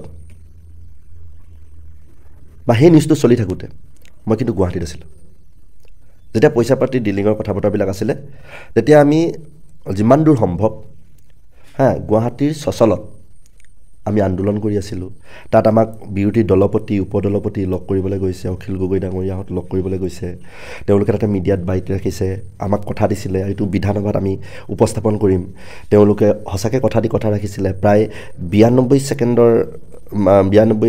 ছেকেণ্ডৰ এটা লিক মই এইটো ফেচবুকত পষ্ট কৰি ৰাখিছোঁ তেওঁলোকে বিধানসভাত ৰাখিছিলে পৰৱৰ্তী সময়ত এই কথা বতৰাবিলাক DGP অফিচলৈকে গৈছিলোঁ মই আপোনাক কওঁ কেইজনমানতো সাংবাদিক স্বনামধন্য সাংবাদিক মনত ৰাখিব লাগিব অনুপম চক্ৰৱৰ্তী এটা টাৰ্ণিং পইণ্ট আছিলে আছাম টকছে এইটো টক শ্ব' কৰিছিলে সন্ধিয়া 5টা বজাত অনুপম চক্ৰৱৰ্তী আধা ঘণ্টাৰ টাইম এইটোত এটা টক শ্ব' কৰিছিলে প্ৰতিদিনত NKTVত মনোজ গোস্বামীৰ কথাটোতো একদম সুকীয়া তেওঁ ফেচবুকত একদম পষ্ট কৰি একদম হিলাই দিলে টুলপাৰ লগাই দিলে তাৰপিছত ৰাতিলৈকে আমি NKTVত আমি গৈছিলোঁ লাইভত আমি আছিলোঁ প্ৰতিটো আমি DYত গৈছোঁ আমি নিউজ লাইভ নিউজ লাইভৰ এডিটৰ ইন চিফ আমাৰ আছিলে জেৰি হুছেইন ছাৰ, এতিয়াও ফোন কৰিলে তেওঁ আমাৰ যোগাযোগ আছে, খবৰ লয়। মনোজ ছাৰেতো বেলেগেই, কি হৈছেগৈ, উৰ্বশী ভালে আছেনে, অনুপম দাৰ কথাখিনি বেলেগেই। তাৰ অন্যান্য আপোনালোকে ND24 তাতে গৈছোঁ, আপোনালোকে যাব পাৰে, এইটো থাকি যাব, কি কয় এইটো এইটো প্ৰথম খবৰে লাইভ কৰিছিলে। তাৰপিছত তোমাৰ এইটো আমাৰ প্ৰতাপ মৰাণ আছে, কি আছে NBত গৈছোঁ, তাতে হেপী বৰা সিহঁত আছিলে। তো এটা চব চেনেলবিলাকে, মোৰ কোনোবা নাম থাকিও যাব পাৰে, চব চেনেলবিলাকে কভাৰেজ কৰিছিলে। সেইটো বেলেগ, তেতিয়া আমি তাত আছোঁ আকৌ, যেতিয়া নিউজবিলাক হৈ আছিলে। তো সেইকাৰণে আপুনি কেনেকৈ বিশ্বাস কৰিব যে উমানন্দ মুদৈমোহনে বোলে পইচা পাতি কথা ইয়াত বেলেগ সংগঠনৰ লগত জড়িত হৈ আছিলে। মই সেই কথা কাণ্ডবিলাকৰ লগত কোনোবাখিনিত মই অকণমান দূৰত আছিলোঁ। মোৰ এইম আছিলে উৰ্বশী মৰাণক একদম বুজাইছিলোঁ যে তেওঁ যেতিয়া কৈছিলে যে মৃতদেহটো হ'লেও লাগে, তেতিয়াহ'লে ঠিক আছে, আমি সচিবালয় যাম, চচলত যাম, চেনেলবিলাকে যেতিয়া আমাক সহায় কৰিছে চেনেলে যাম। তাৰপিছততো আপোনালোকে জানেই, DGP অফিচত যোৱাৰ লগে লগে একদম গোটেই কেছটো পাল্টি গ'ল। তাতে লং লিড টেৰন, মোৰ এতিয়া মনত আছে খুব এটা একদম ইমান ভাল বিহেভ। আপোনাক এইকাৰণে ক'লোঁ এই কথাটো, আমাৰ অচিবিলাক এনেকুৱা লাগে বৰ চাহাব, ছেকেণ্ড অচি কোনোবা এজন এনেকুৱা লাগে যে চব অচি নহয় দেই, ইয়াতে কোনোবা বুঢ়াগোহাঁই বুলি আছে, মজেদাৰ মানুহ, ইয়াতে কোনোবা কিৰণ দিহিঙীয়া বুলি আছে, কোনোবা নবীন চেতিয়া বুলি আছে, কোনোবা এফালে মাঘেৰিটাত গগৈ বুলি আছে, ইয়াত আমাৰ শইকীয়া বুলি আছে। তো বহুত অচি আছে। আমি ভাস্কৰৰ ওচৰলৈ গুচি যাওঁ, মাকুম, কি ধুনীয়া বিহেভ, ধুনীয়াকৈ বহিব দিয়ে, অলপ কথা বতৰা পাতে, কাম পাতে, সমস্যাটো সমাধান কৰি পাইছে নহয়। কাষৰতে কাকপথাৰ এজন বকুলিংটি বুলি কোৱা এজন, মাঘেৰিটাত কি বৰদুমচা থানাত যে আছিলে, কিবা নিতু চাংমাই নেকি, কি এটিটিউড, ডাকচক লৈ তেওঁলোকৰ থানাবিলাকতে সেইবিলাক এতিয়া উদ্ধাৰ হৈছে। তো এই গোটেই কাণ্ড কাৰখানাবিলাক চাওঁ আৰু লং লিড টেৰনলৈ মনত পৰে। কোন তেওঁ DGPৰ তলতে তেওঁৰ পজিশ্যনটো আছিলে, তেওঁ ল এণ্ড অৰ্ডাৰটো চাইছিলে। কি মজেদাৰ মানুহ, তেওঁৰ টেবুলত গোটেই কথাখিনি শুনিলে, শুনাৰ পিছত লগে লগে কাজিৰঙাৰ পৰা গোলাঘাটৰ পৰা বাইট দিছিলে সেই দিনটোতে।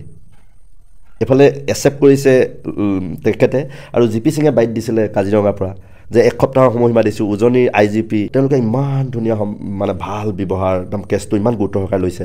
কিন্তু লিডু থানাৰ অচিজন জ্যোতিষ ফুকন নে কি আছিলে, তেওঁ ইমান ইম্পৰ্টেণ্ট দিয়া নাছিলে, তেওঁতো মিলাবৰ কাৰণে চেষ্টা কৰি আছিলে।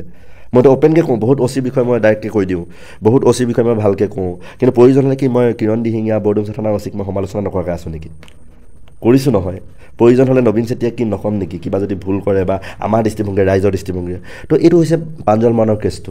পৰৱৰ্তী সময়ত পীযুষ হাজৰিকাৰ টেবুলত গোটেই কথা বতৰাবিলাক আলোচনা হৈছে, চাকৰিৰ কথা বতৰাবিলাক হৈছে। এতিয়া সেই জইনিঙৰ জাষ্ট কথাখিনি হৈ আছে, হ'ব আৰু মানে প্ৰচেছটো কি আছে এতিয়া, কি হ'লগৈ? এতিয়া 3rd গ্ৰেড নে 4th গ্ৰেডৰ এটা তেওঁ হাই ছেকেণ্ডেৰী পাছ এগৰাকী 4th গ্ৰেডৰ হৈছে আৰু মোটামুটি। কিন্তু এই এতিয়া যিটো 10,000 চাকৰি যে আহি আছে তাতে কৰিব। এইটো প্ৰাঞ্জল মৰাণৰ পত্নী, প্ৰাঞ্জল মৰাণৰ পত্নীক। আৰু পীযুষ হাজৰিকাৰ লগত তেওঁ ডাইৰেক্ট কণ্টেক্ট আছে। মই পীযুষ হাজৰিকাৰ লগত পাতি থকা নাই। পীযুষ হাজৰিকা কেতিয়াবা সি মেছেজ কৰে, আৰু আৰ্থিক দিশটো ভাল সহায় কৰিছে। তেওঁ ল'ৰাজনৰ নামত এটা ফিক্সড ডিপ'জিট কৰিছে। মইতো এজাক এতিয়াই কৰি দিব পৰা অৱস্থা তাত নাই। তেওঁ উৰ্বশী মৰাণকো আহিব লগা দিনৰ কাৰণে একদম ভাল এটা পেকেজ সহায় কৰিছে, ভাল এটা এমাউণ্ট। কোনে কৰিছে এইটো? আমাৰ লাগিলে পীযুষ হাজৰিকাৰ ফালৰ পৰা, কয়লাৰ ফালৰ পৰা পীযুষ হাজৰিকাৰ টেবুলৰ পৰা হৈছে। কয়লাৰ যিটো আছিলে ঘটনাটো, কয়লাৰ যিটো ঘটনা, বুজি পাইছোঁ। কয়লাৰ ফালৰ পৰা, কয়লাৰ বেপাৰী হওক বা যাৰ আণ্ডাৰত কাম কৰিব যাওঁতে প্ৰাঞ্জল মৰাণৰ মৃত্যু হৈছিলে, তেওঁৰ লগতো আমাৰ কথা বতৰা হোৱা নাই। তেওঁৰ লগত গোটেই যুদ্ধখন চৰকাৰৰ গোটেই বস্তুটো, কাৰণ তাত চৰকাৰৰ গাফিলতি আছে। তাত যে মানুহজন যে ঢুকাইছে, অ'পেন মাইনিংবিলাক যে চলি আছে, সেইকাৰণে কৈছোঁ গোটেই বুজি ল'ব লাগিব তাৰমানে যুঁজখন আমি কেনেকৈ কৰিছোঁ। কৈছোঁ উমানন্দ মুদৈমোহনে গোটেই যুদ্ধখন চৰকাৰ, মন্ত্ৰী, বিধায়ক পৰ্যায়লৈ নি, সচিবালয় পৰ্যায়লৈ নি, এইফালে তলে তলে সেই যে এটা নিউজত নাম ওলাইছিলে এটা জনগোষ্ঠী সংগঠনৰ নাম, তাৰ লগত জড়িত হৈ এইফালে সেইগৰাকী কয়লাৰ মাফিয়াৰ পৰা কিবা বুজাবুজি হ'ল নেকি? দল সংগঠন বুলি ক'লে এটা কুৱেশ্যনাৰী এটা আহেই। আজিকালি দল সংগঠন বুলি ক'লে কি হৈছে? আজি ধৰি লওক 15 চনৰ পৰা সংগঠন কৰি আছোঁ।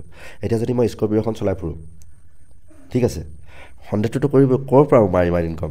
উমাৰতো বেছি কেইবিঘা বাগান আছে, কেইজোপা তামোল গছ আছে, পুখুৰীৰ পৰা ইনকাম কেইটকা, খেতিৰ পৰা ইনকাম কেইটকা, ঠিক আছে।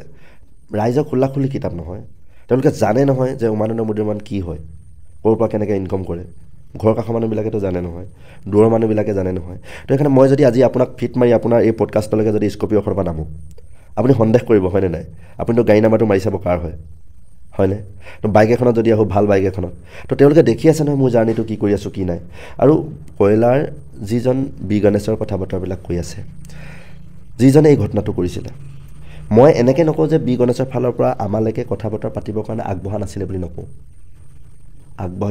নিশ্চয় কোনোবা এটা বহুত চ'ৰ্চৰ ফালৰ পৰা এই কথা বতৰাবিলাক কাণত পেলাবৰ কাৰণে চেষ্টা কৰিছিলে ঠিক আছে ডাইৰেক্টলি নক'লেও কথা পাতিবৰ পৰিৱেশত আছে নেকি ঘটনাটো তেওঁ মহিলাগৰাকীক কিবা এটা ক্ষতিপূৰণ দিবৰ কাৰণে সাজু আছে তেওঁ এই ঘটনাটোৰ লগত কিবা কৰি জড়িত নহয় তেওঁ তলৰ কৰ্মচাৰী কোনোবা জড়িত হ'ব পাৰে তেওঁ মালিকহে এই ধৰণে আমাক কথা বতৰাবিলাক কৈ আছিলে কিন্তু আমি ক'লোঁ যে নাই গোটেই ঘটনাটোত তেওঁ জড়িত হওক নহওক যিজন প্ৰাঞ্জলমান তেওঁ প্ৰাঞ্জলমানে পত্নীক কৈছিলে যে বি গণেশৰ তলত কাম কৰিছোঁ আমি বি গণেশকে চিনি পাম তো সেইকাৰণে আমি বি গণেশৰ এগেইনষ্টত আমি কেছ দিছিলোঁ এই কথা বতৰাবিলাক আমি চৰকাৰী ঘৰলৈকে পঠাইছিলোঁ এতিয়া তেওঁলোকে আমি যদি কিবা এটা বাৰ্গেনিং কৰিছোঁ বি গণেশৰ লগত এই জি পি সিঙে কি এনেই চাই আছিলে নেকি জি পি সিঙৰ যে টেবুল পাইছিলে ইমান এটা যে ষ্ট্ৰং নেটৱৰ্কত তেওঁলোকে যে প্ৰাঞ্জলমানৰ ভিতৰতে ওলাই দিলে হে তেওঁ অন্যান্য যিকেইজন আছিলে আই জি পি যিজন আছিলে উজনিৰ চিফ তেওঁ কি এনেই চাই আছিলে নেকি তেওঁলোকে জানে নহয় গোটেই কথা বতৰাবিলাক যে কি কথা পাতিছিলে কি কথা পতা নাই হয় এটা কথা ঠিক যে দল সংগঠনৰ জৰিয়তে হওক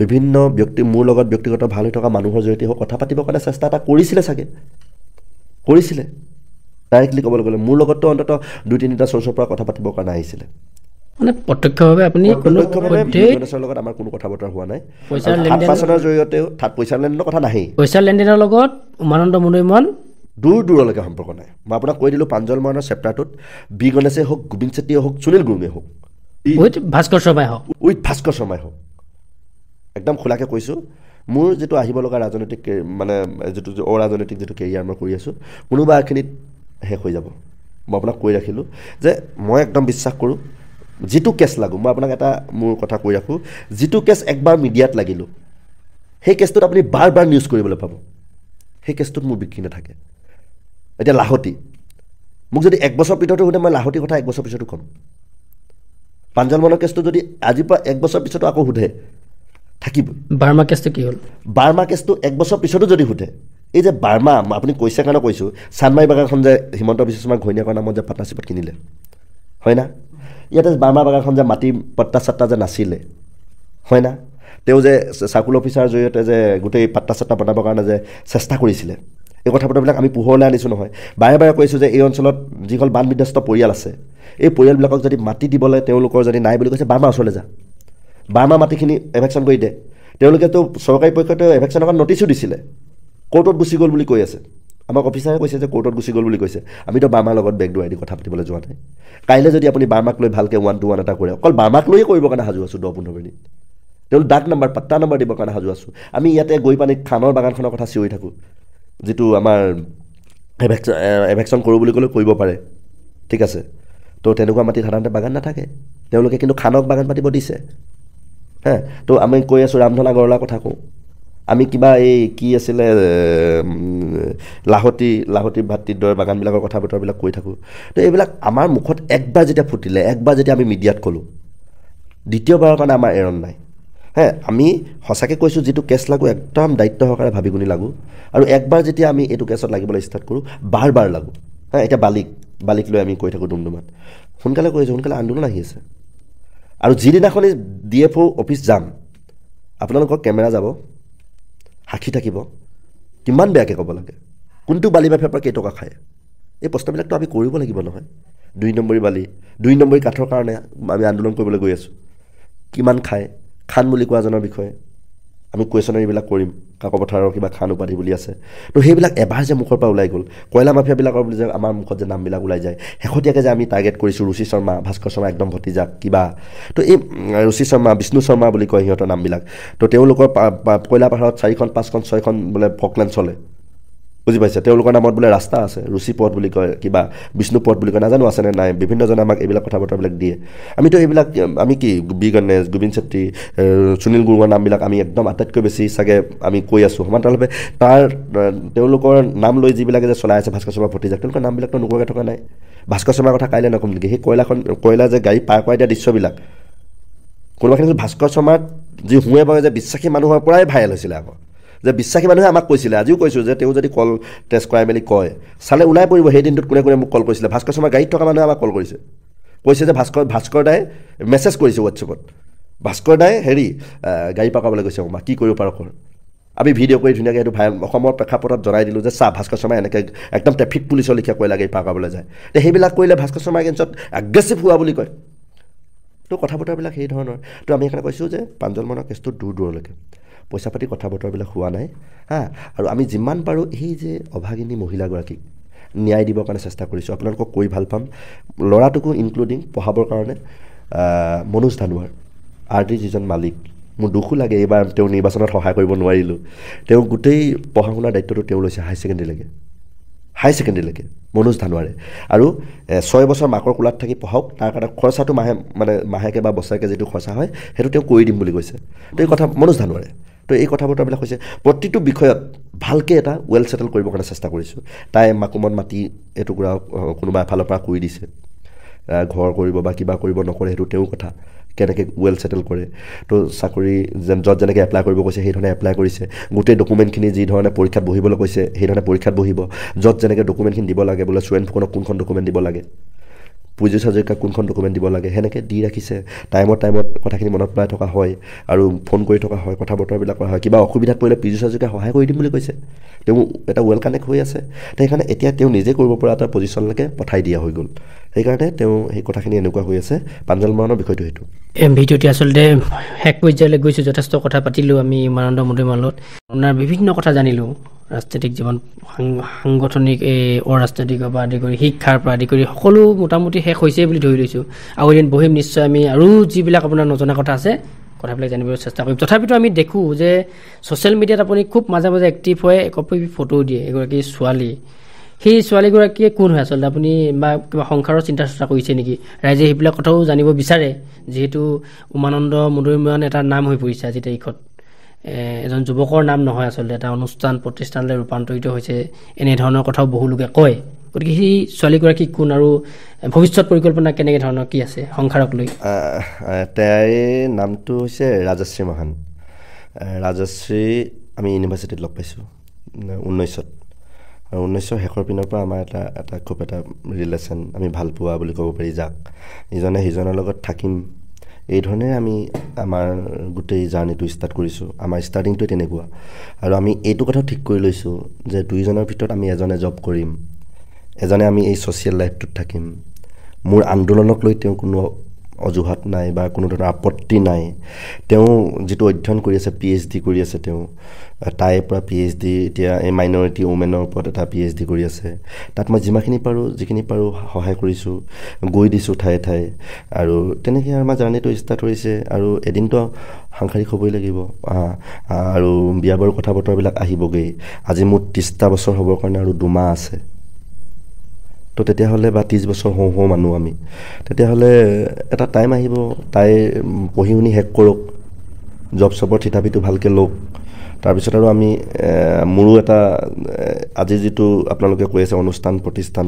তো সিমানখিনি বাৰু হ'বগৈ পোৱা নাই কিন্তু চাওঁ এটা ৱেল ছেটেল এটা বা এই আন্দোলনটো এটা পৰ্যায় বা এটা ঠাইলৈকে লৈ যাবৰ কাৰণে আৰু বিয়াৰ পিছততো কি হ'ব আমিতো একজেক্ট ক'ব পৰা নাই কিন্তু আমি এটা কথা ভাবি ৰাখিছোঁ যে এজনে আমি জবৰ ক্ষেত্ৰখনত থাকিম এজনে ছ'চিয়েলি থাকিম তাইকো আমি এটা সময়ত তাইকে চেষ্টা কৰিছিলোঁ ইউনিভাৰ্চিটি টাইমত যে পলিটিক্সত ঘূচাবৰ কাৰণে সোমাবৰ কাৰণে তাই আমাৰ ডিপাৰ্টমেণ্টৰ VP পলিটিকেল ছায়েন্স ডিপাৰ্টমেণ্টৰ যিখন ইউনিয়ন আছিলে আমি একেলগে MA কৰা ডিব্ৰুগড় ইউনিভাৰ্চিটিত ৰাজনীতি বিজ্ঞান বিভাগৰ তাই VP আছিলে তাৰপিছত পৰৱৰ্তী সময়ত আপোনাক কৈ থওঁ ইমান লাকি আছিলে তাই আনকণ্টেষ্টেড ডিব্ৰুগড় বিশ্ববিদ্যালয় ইউনিয়নৰ VP জিকিছিলে আনকণ্টেষ্টেড কিন্তু এই যে একেটাই বেমাৰ আচুৰ লগত যিটো বেমাৰ বুলি কৈছিলোঁ তেওঁলোকে আন্দোলন কৰি গোটেই ইউনিয়নখন হ'ব নিদিলে তো তাই তেতিয়াই সিদ্ধান্ত ল'লে যে মই পলিটিক্সত নাহোঁ তুমি থাকা তেতিয়া মই কিংমেকাৰ ভূমিকা এটা থাকিব বিচাৰিছিলোঁ গম পাইছোঁ মই নিজে যেতিয়া নোৱাৰিম মই পলিটিক্স কৰিবলৈ কথাটো যেতিয়া গম পালোঁ তাইক মই ৰিকুৱেষ্ট কৰিছিলোঁ মোৰ কথাত লাগি তাই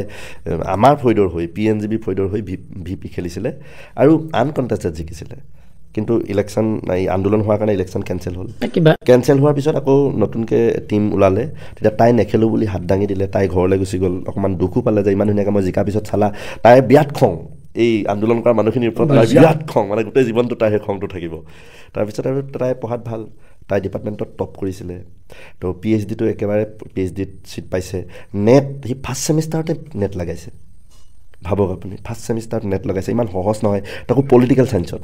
তো আমাৰ সেইটোৱে জাৰ্ণি হ'ব, আহিব লগা সময়খিনিত আমি সেনেকেই ভাবি আছোঁ। তাইৰ ঘৰখনেও মোক জানে ভালকৈ, মোৰ বিতৰ্কৰ কথা বতৰাবিলাক জানেই। মোক যেতিয়া এৰেষ্ট কৰে জানেই যে গধূলিলৈকে ওলাব চাগে, গধূলিলৈকে নোলালে চিন্তা কৰিব। মাক দেউতাক চব তেওঁলোকে জানেই। আৰু ইলেকশ্যনক লৈও মাক দেউতাকৰ কথা বতৰাবিলাক এইবিলাক। আমাৰ যোগেন মোহনেচোন 3বাৰ নে কিমানবাৰ হাৰিছে, ৰাইজে বিচাৰে খেলিবি আৰু। মানে যোগেন মোহন তেওঁলোকৰ ঘৰুৱা বুলি কয়, দদায়েক বুলি কয়, ঘৰৰ ওচৰতে ঘৰ আৰু। মানে আপোনাৰ যোগেন মোহন আৰু ৰাজশ্ৰী মোহন আপোনাৰ হ'বলগীয়া পত্নীৰ তেনেকুৱা আৰু কিবা দদায়েক বৰ্তাক টাইপৰ আৰু। ঘৰৰ ওচৰৰে একে মোহন ফেমিলি বুলি কয়। আমাৰ যোগেনেওচোন 2-3বাৰ হাৰিছে। মানে এইটো আৰু ঘৰখনেও জানে যে এটা সময়ত চাগে কৰিব চাগে, ৰাইজে বিচাৰিলে চাগে সেই ধৰণে আগবাঢ়িব। সেইটোক লৈও তেওঁলোক চাগে অকণমান সেইখিনি বুজি পাইছে। ঘৰখনত সেইবিলাক কথা বতৰা চাগে পাতিছে। আমিও কেতিয়াবা খোলা খোলাই আকৌ মই এনেকৈ থাকিম দেই, কেতিয়াবা জেল চেল যাবলগীয়া হ'ব, কিবা হ'ব, এইবিলাক কথা বতৰাবিলাক আমি অ'পেনকৈ পাতোঁ। তেওঁলোকো সেইবিলাক একচেপ্ট কৰি লয়। তো আমি প্ৰেমত দুয়োটাই ইজনে সিজনক পূৰা বিশ্বাসতে আছোঁ আৰু থাকিম আৰু থাকিব লাগিব। আপোনালোকৰ আশীৰ্বাদ কৰিব লাগিব। আৰু এয়াই শেষ আৰু এয়াই লাষ্ট প্ৰেম হওক আৰু গোটেই জীৱনটোৰ কাৰণে ইজনে সিজনে হৈ যাওঁ। বেলেগে কয় 7 জনমৰ কথা কয়, আমি এই জনমটো অন্ততঃ ভালকৈ পাৰ কৰিব লাগিব ইজনে সিজনে। তথাপিতো কোনোবা বছৰ চিন্তা কৰা হৈছে নেকি যে এনেকুৱা নাই, আমুক বছৰ বুলি নাই, কিন্তু আমাৰ এটা এইম আছে যে তাই PhDটো শেষ হ'ব লাগিব, যাতে বিয়া বাৰুৰ নামত তাই PhDটো যাতে আধাখৰীয়া নহয় বা অসুবিধাত নপৰে। তাই PhD শেষ হ'বই লাগিব। তাৰপিছত আকৌ পাৰিলে জব এটা ৱেল ছেটেল হ'বই লাগিব। লাগিলে আমি কোৰ্ট মেৰিজত বান্ধ খাই যাব পাৰোঁ, খোলা খুলি কথাকৈ কৈছোঁ। কোৰ্ট মেৰিজ টাইপৰ হৈ যাবলৈ আছে, সেইটো আৰু একো অনাকাংক্ষিত কথা নাই। কিন্তু সামাজিকভাৱে সাংসাৰিকভাৱে আমি যে সময় লাগিব। আৰু মোৰ একদম তাইক কৈছোঁ 4-5 বছৰ মোক অন্ততঃ ৰাইজৰ কাৰণে লাগিবলৈ দে। মই এতিয়াহে মানুহে মোক বিচৰা হৈছে। অসম মালা ইনষ্টিটিউটত মই নিজে সোমাই দিয়া নাই নহয়, মোক বিচাৰিছে। প্ৰাঞ্জল মৰণৰ বিষয়টোত মই নিজেই একদম মোক দে বিষয়টো বুলি মই গুচি যোৱা নাই, মোক বিচাৰিছে।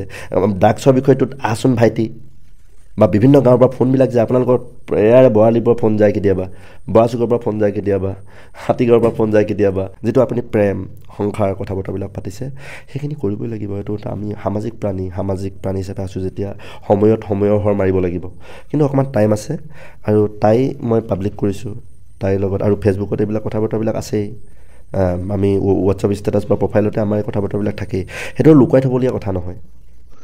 ঠিক আছে, আমি অনুষ্ঠানটো শেষ কৰিব লাগিব। অনুষ্ঠানটো শেষ কৰাৰ আগে আমি খুব এটা বাক্যত মই আপোনাক দুটামান ৰাজনৈতিক দলৰ নাম ক'ম, আৰু সেই ৰাজনৈতিক দলকেইটা আপোনাৰ দৃষ্টিত কি মই জানিব বিচাৰিম। বৰ দীঘলীয়াকৈ নহয়, এটা বাক্যত যদি আপুনি শেষ কৰে। মই যদি আপোনাক সুধোঁ বিজেপি আপোনাৰ দৃষ্টিত কি? এটা বাক্যত ক'বলৈ গ'লে বিজেপিক আমি সাম্প্ৰদায়িক, হিটলাৰী বা ইংৰাজ শাসকৰ এটা তেওঁলোকৰ গুৰি থকা দল হিচাপে অভিহিত কৰিব বিচাৰোঁ। কংগ্ৰেছক আমি অলপ ব্যক্তিগতভাৱে বহুকেইজনে লগ পাইছোঁ, এইটো বেলেগকৈ যে দল হিচাপে কেতিয়াবা দুমুখীয়া স্থিতি লোৱা আমি পৰিলক্ষিত হয়। কাক লৈয়ে তেওঁলোকৰ দুমুখীয়া স্থিতি আছে বা বিভিন্ন ধৰণৰ ইজনে সিজনত লেংমৰা পলিচিবিলাক আমি দেখি আছোঁ, লবিবাজিবিলাক দেখি আছোঁ। তো এইটো হৈছে কংগ্ৰেছত দেখি থকা চৰিত্ৰটো। আপোনালোকৰ দল ৰাইজৰ দল বুলি ক'লেতো অখিল গগৈকে বুজোঁ আৰু অখিল অখিল আৰু অখিলকে আমি দেখোঁ। দলটোৰ এটা মই ভাবোঁ যে ফিউচাৰ আছে। দলটোৰ এইকাৰণে ফিউচাৰ আছে, এনেকুৱা নহয় যে অখিল গগৈৰ কাৰণে ফিউচাৰ আছে। কাৰণ নতুন দল, জেলত থাকি কোনোবা জিকিছে, আৰু তেওঁ যিটো বিধানসভাত যিটো ভূমিকা আদায় কৰিছে, ভিতৰে বাহিৰে যিটো ভূমিকা আদায় কৰিছে, গোটেই কথা বতৰাবিলাকত ৰাইজৰ দলৰ এটা ভৱিষ্যত থকা আৰু সকলোকে লৈ সকলো দল বা সংগঠন বা ধৰ্মীয় যিটো মেৰুকৰণ নকৰা, এই কথা বতৰাবিলাক মই লক্ষ্য কৰোঁ। অসম জাতীয় পৰিষদৰ সম্ভাৱনাৰ কথা আমি নুই নকৰোঁ। কিন্তু ৰাইজে যিধৰণে আদৰিব লাগিছিলে আদৰি লোৱা নাই। কিন্তু সম্ভাৱনীয়তা থকা নেতৃত্বৰ হাতত আজি জাতীয় পৰিষদ আছে। CPM-ৰ আদৰ্শ ঠিক আছে, সমাজবাদৰ কথা বতৰাবিলাক কয়, কাৰণ আমি সমাজবাদৰ চিন্তা চৰ্চাবিলাক কৰোঁ। কিন্তু নেতৃত্বৰ চাগে কোনোবাখিনিত যিটো ৰাইজৰ মাজলৈকে লৈ যাব লাগে সেইটো পৰা নাই। সমাজবাদৰ কথা বতৰাবিলাকক আমি ভাল পাওঁ।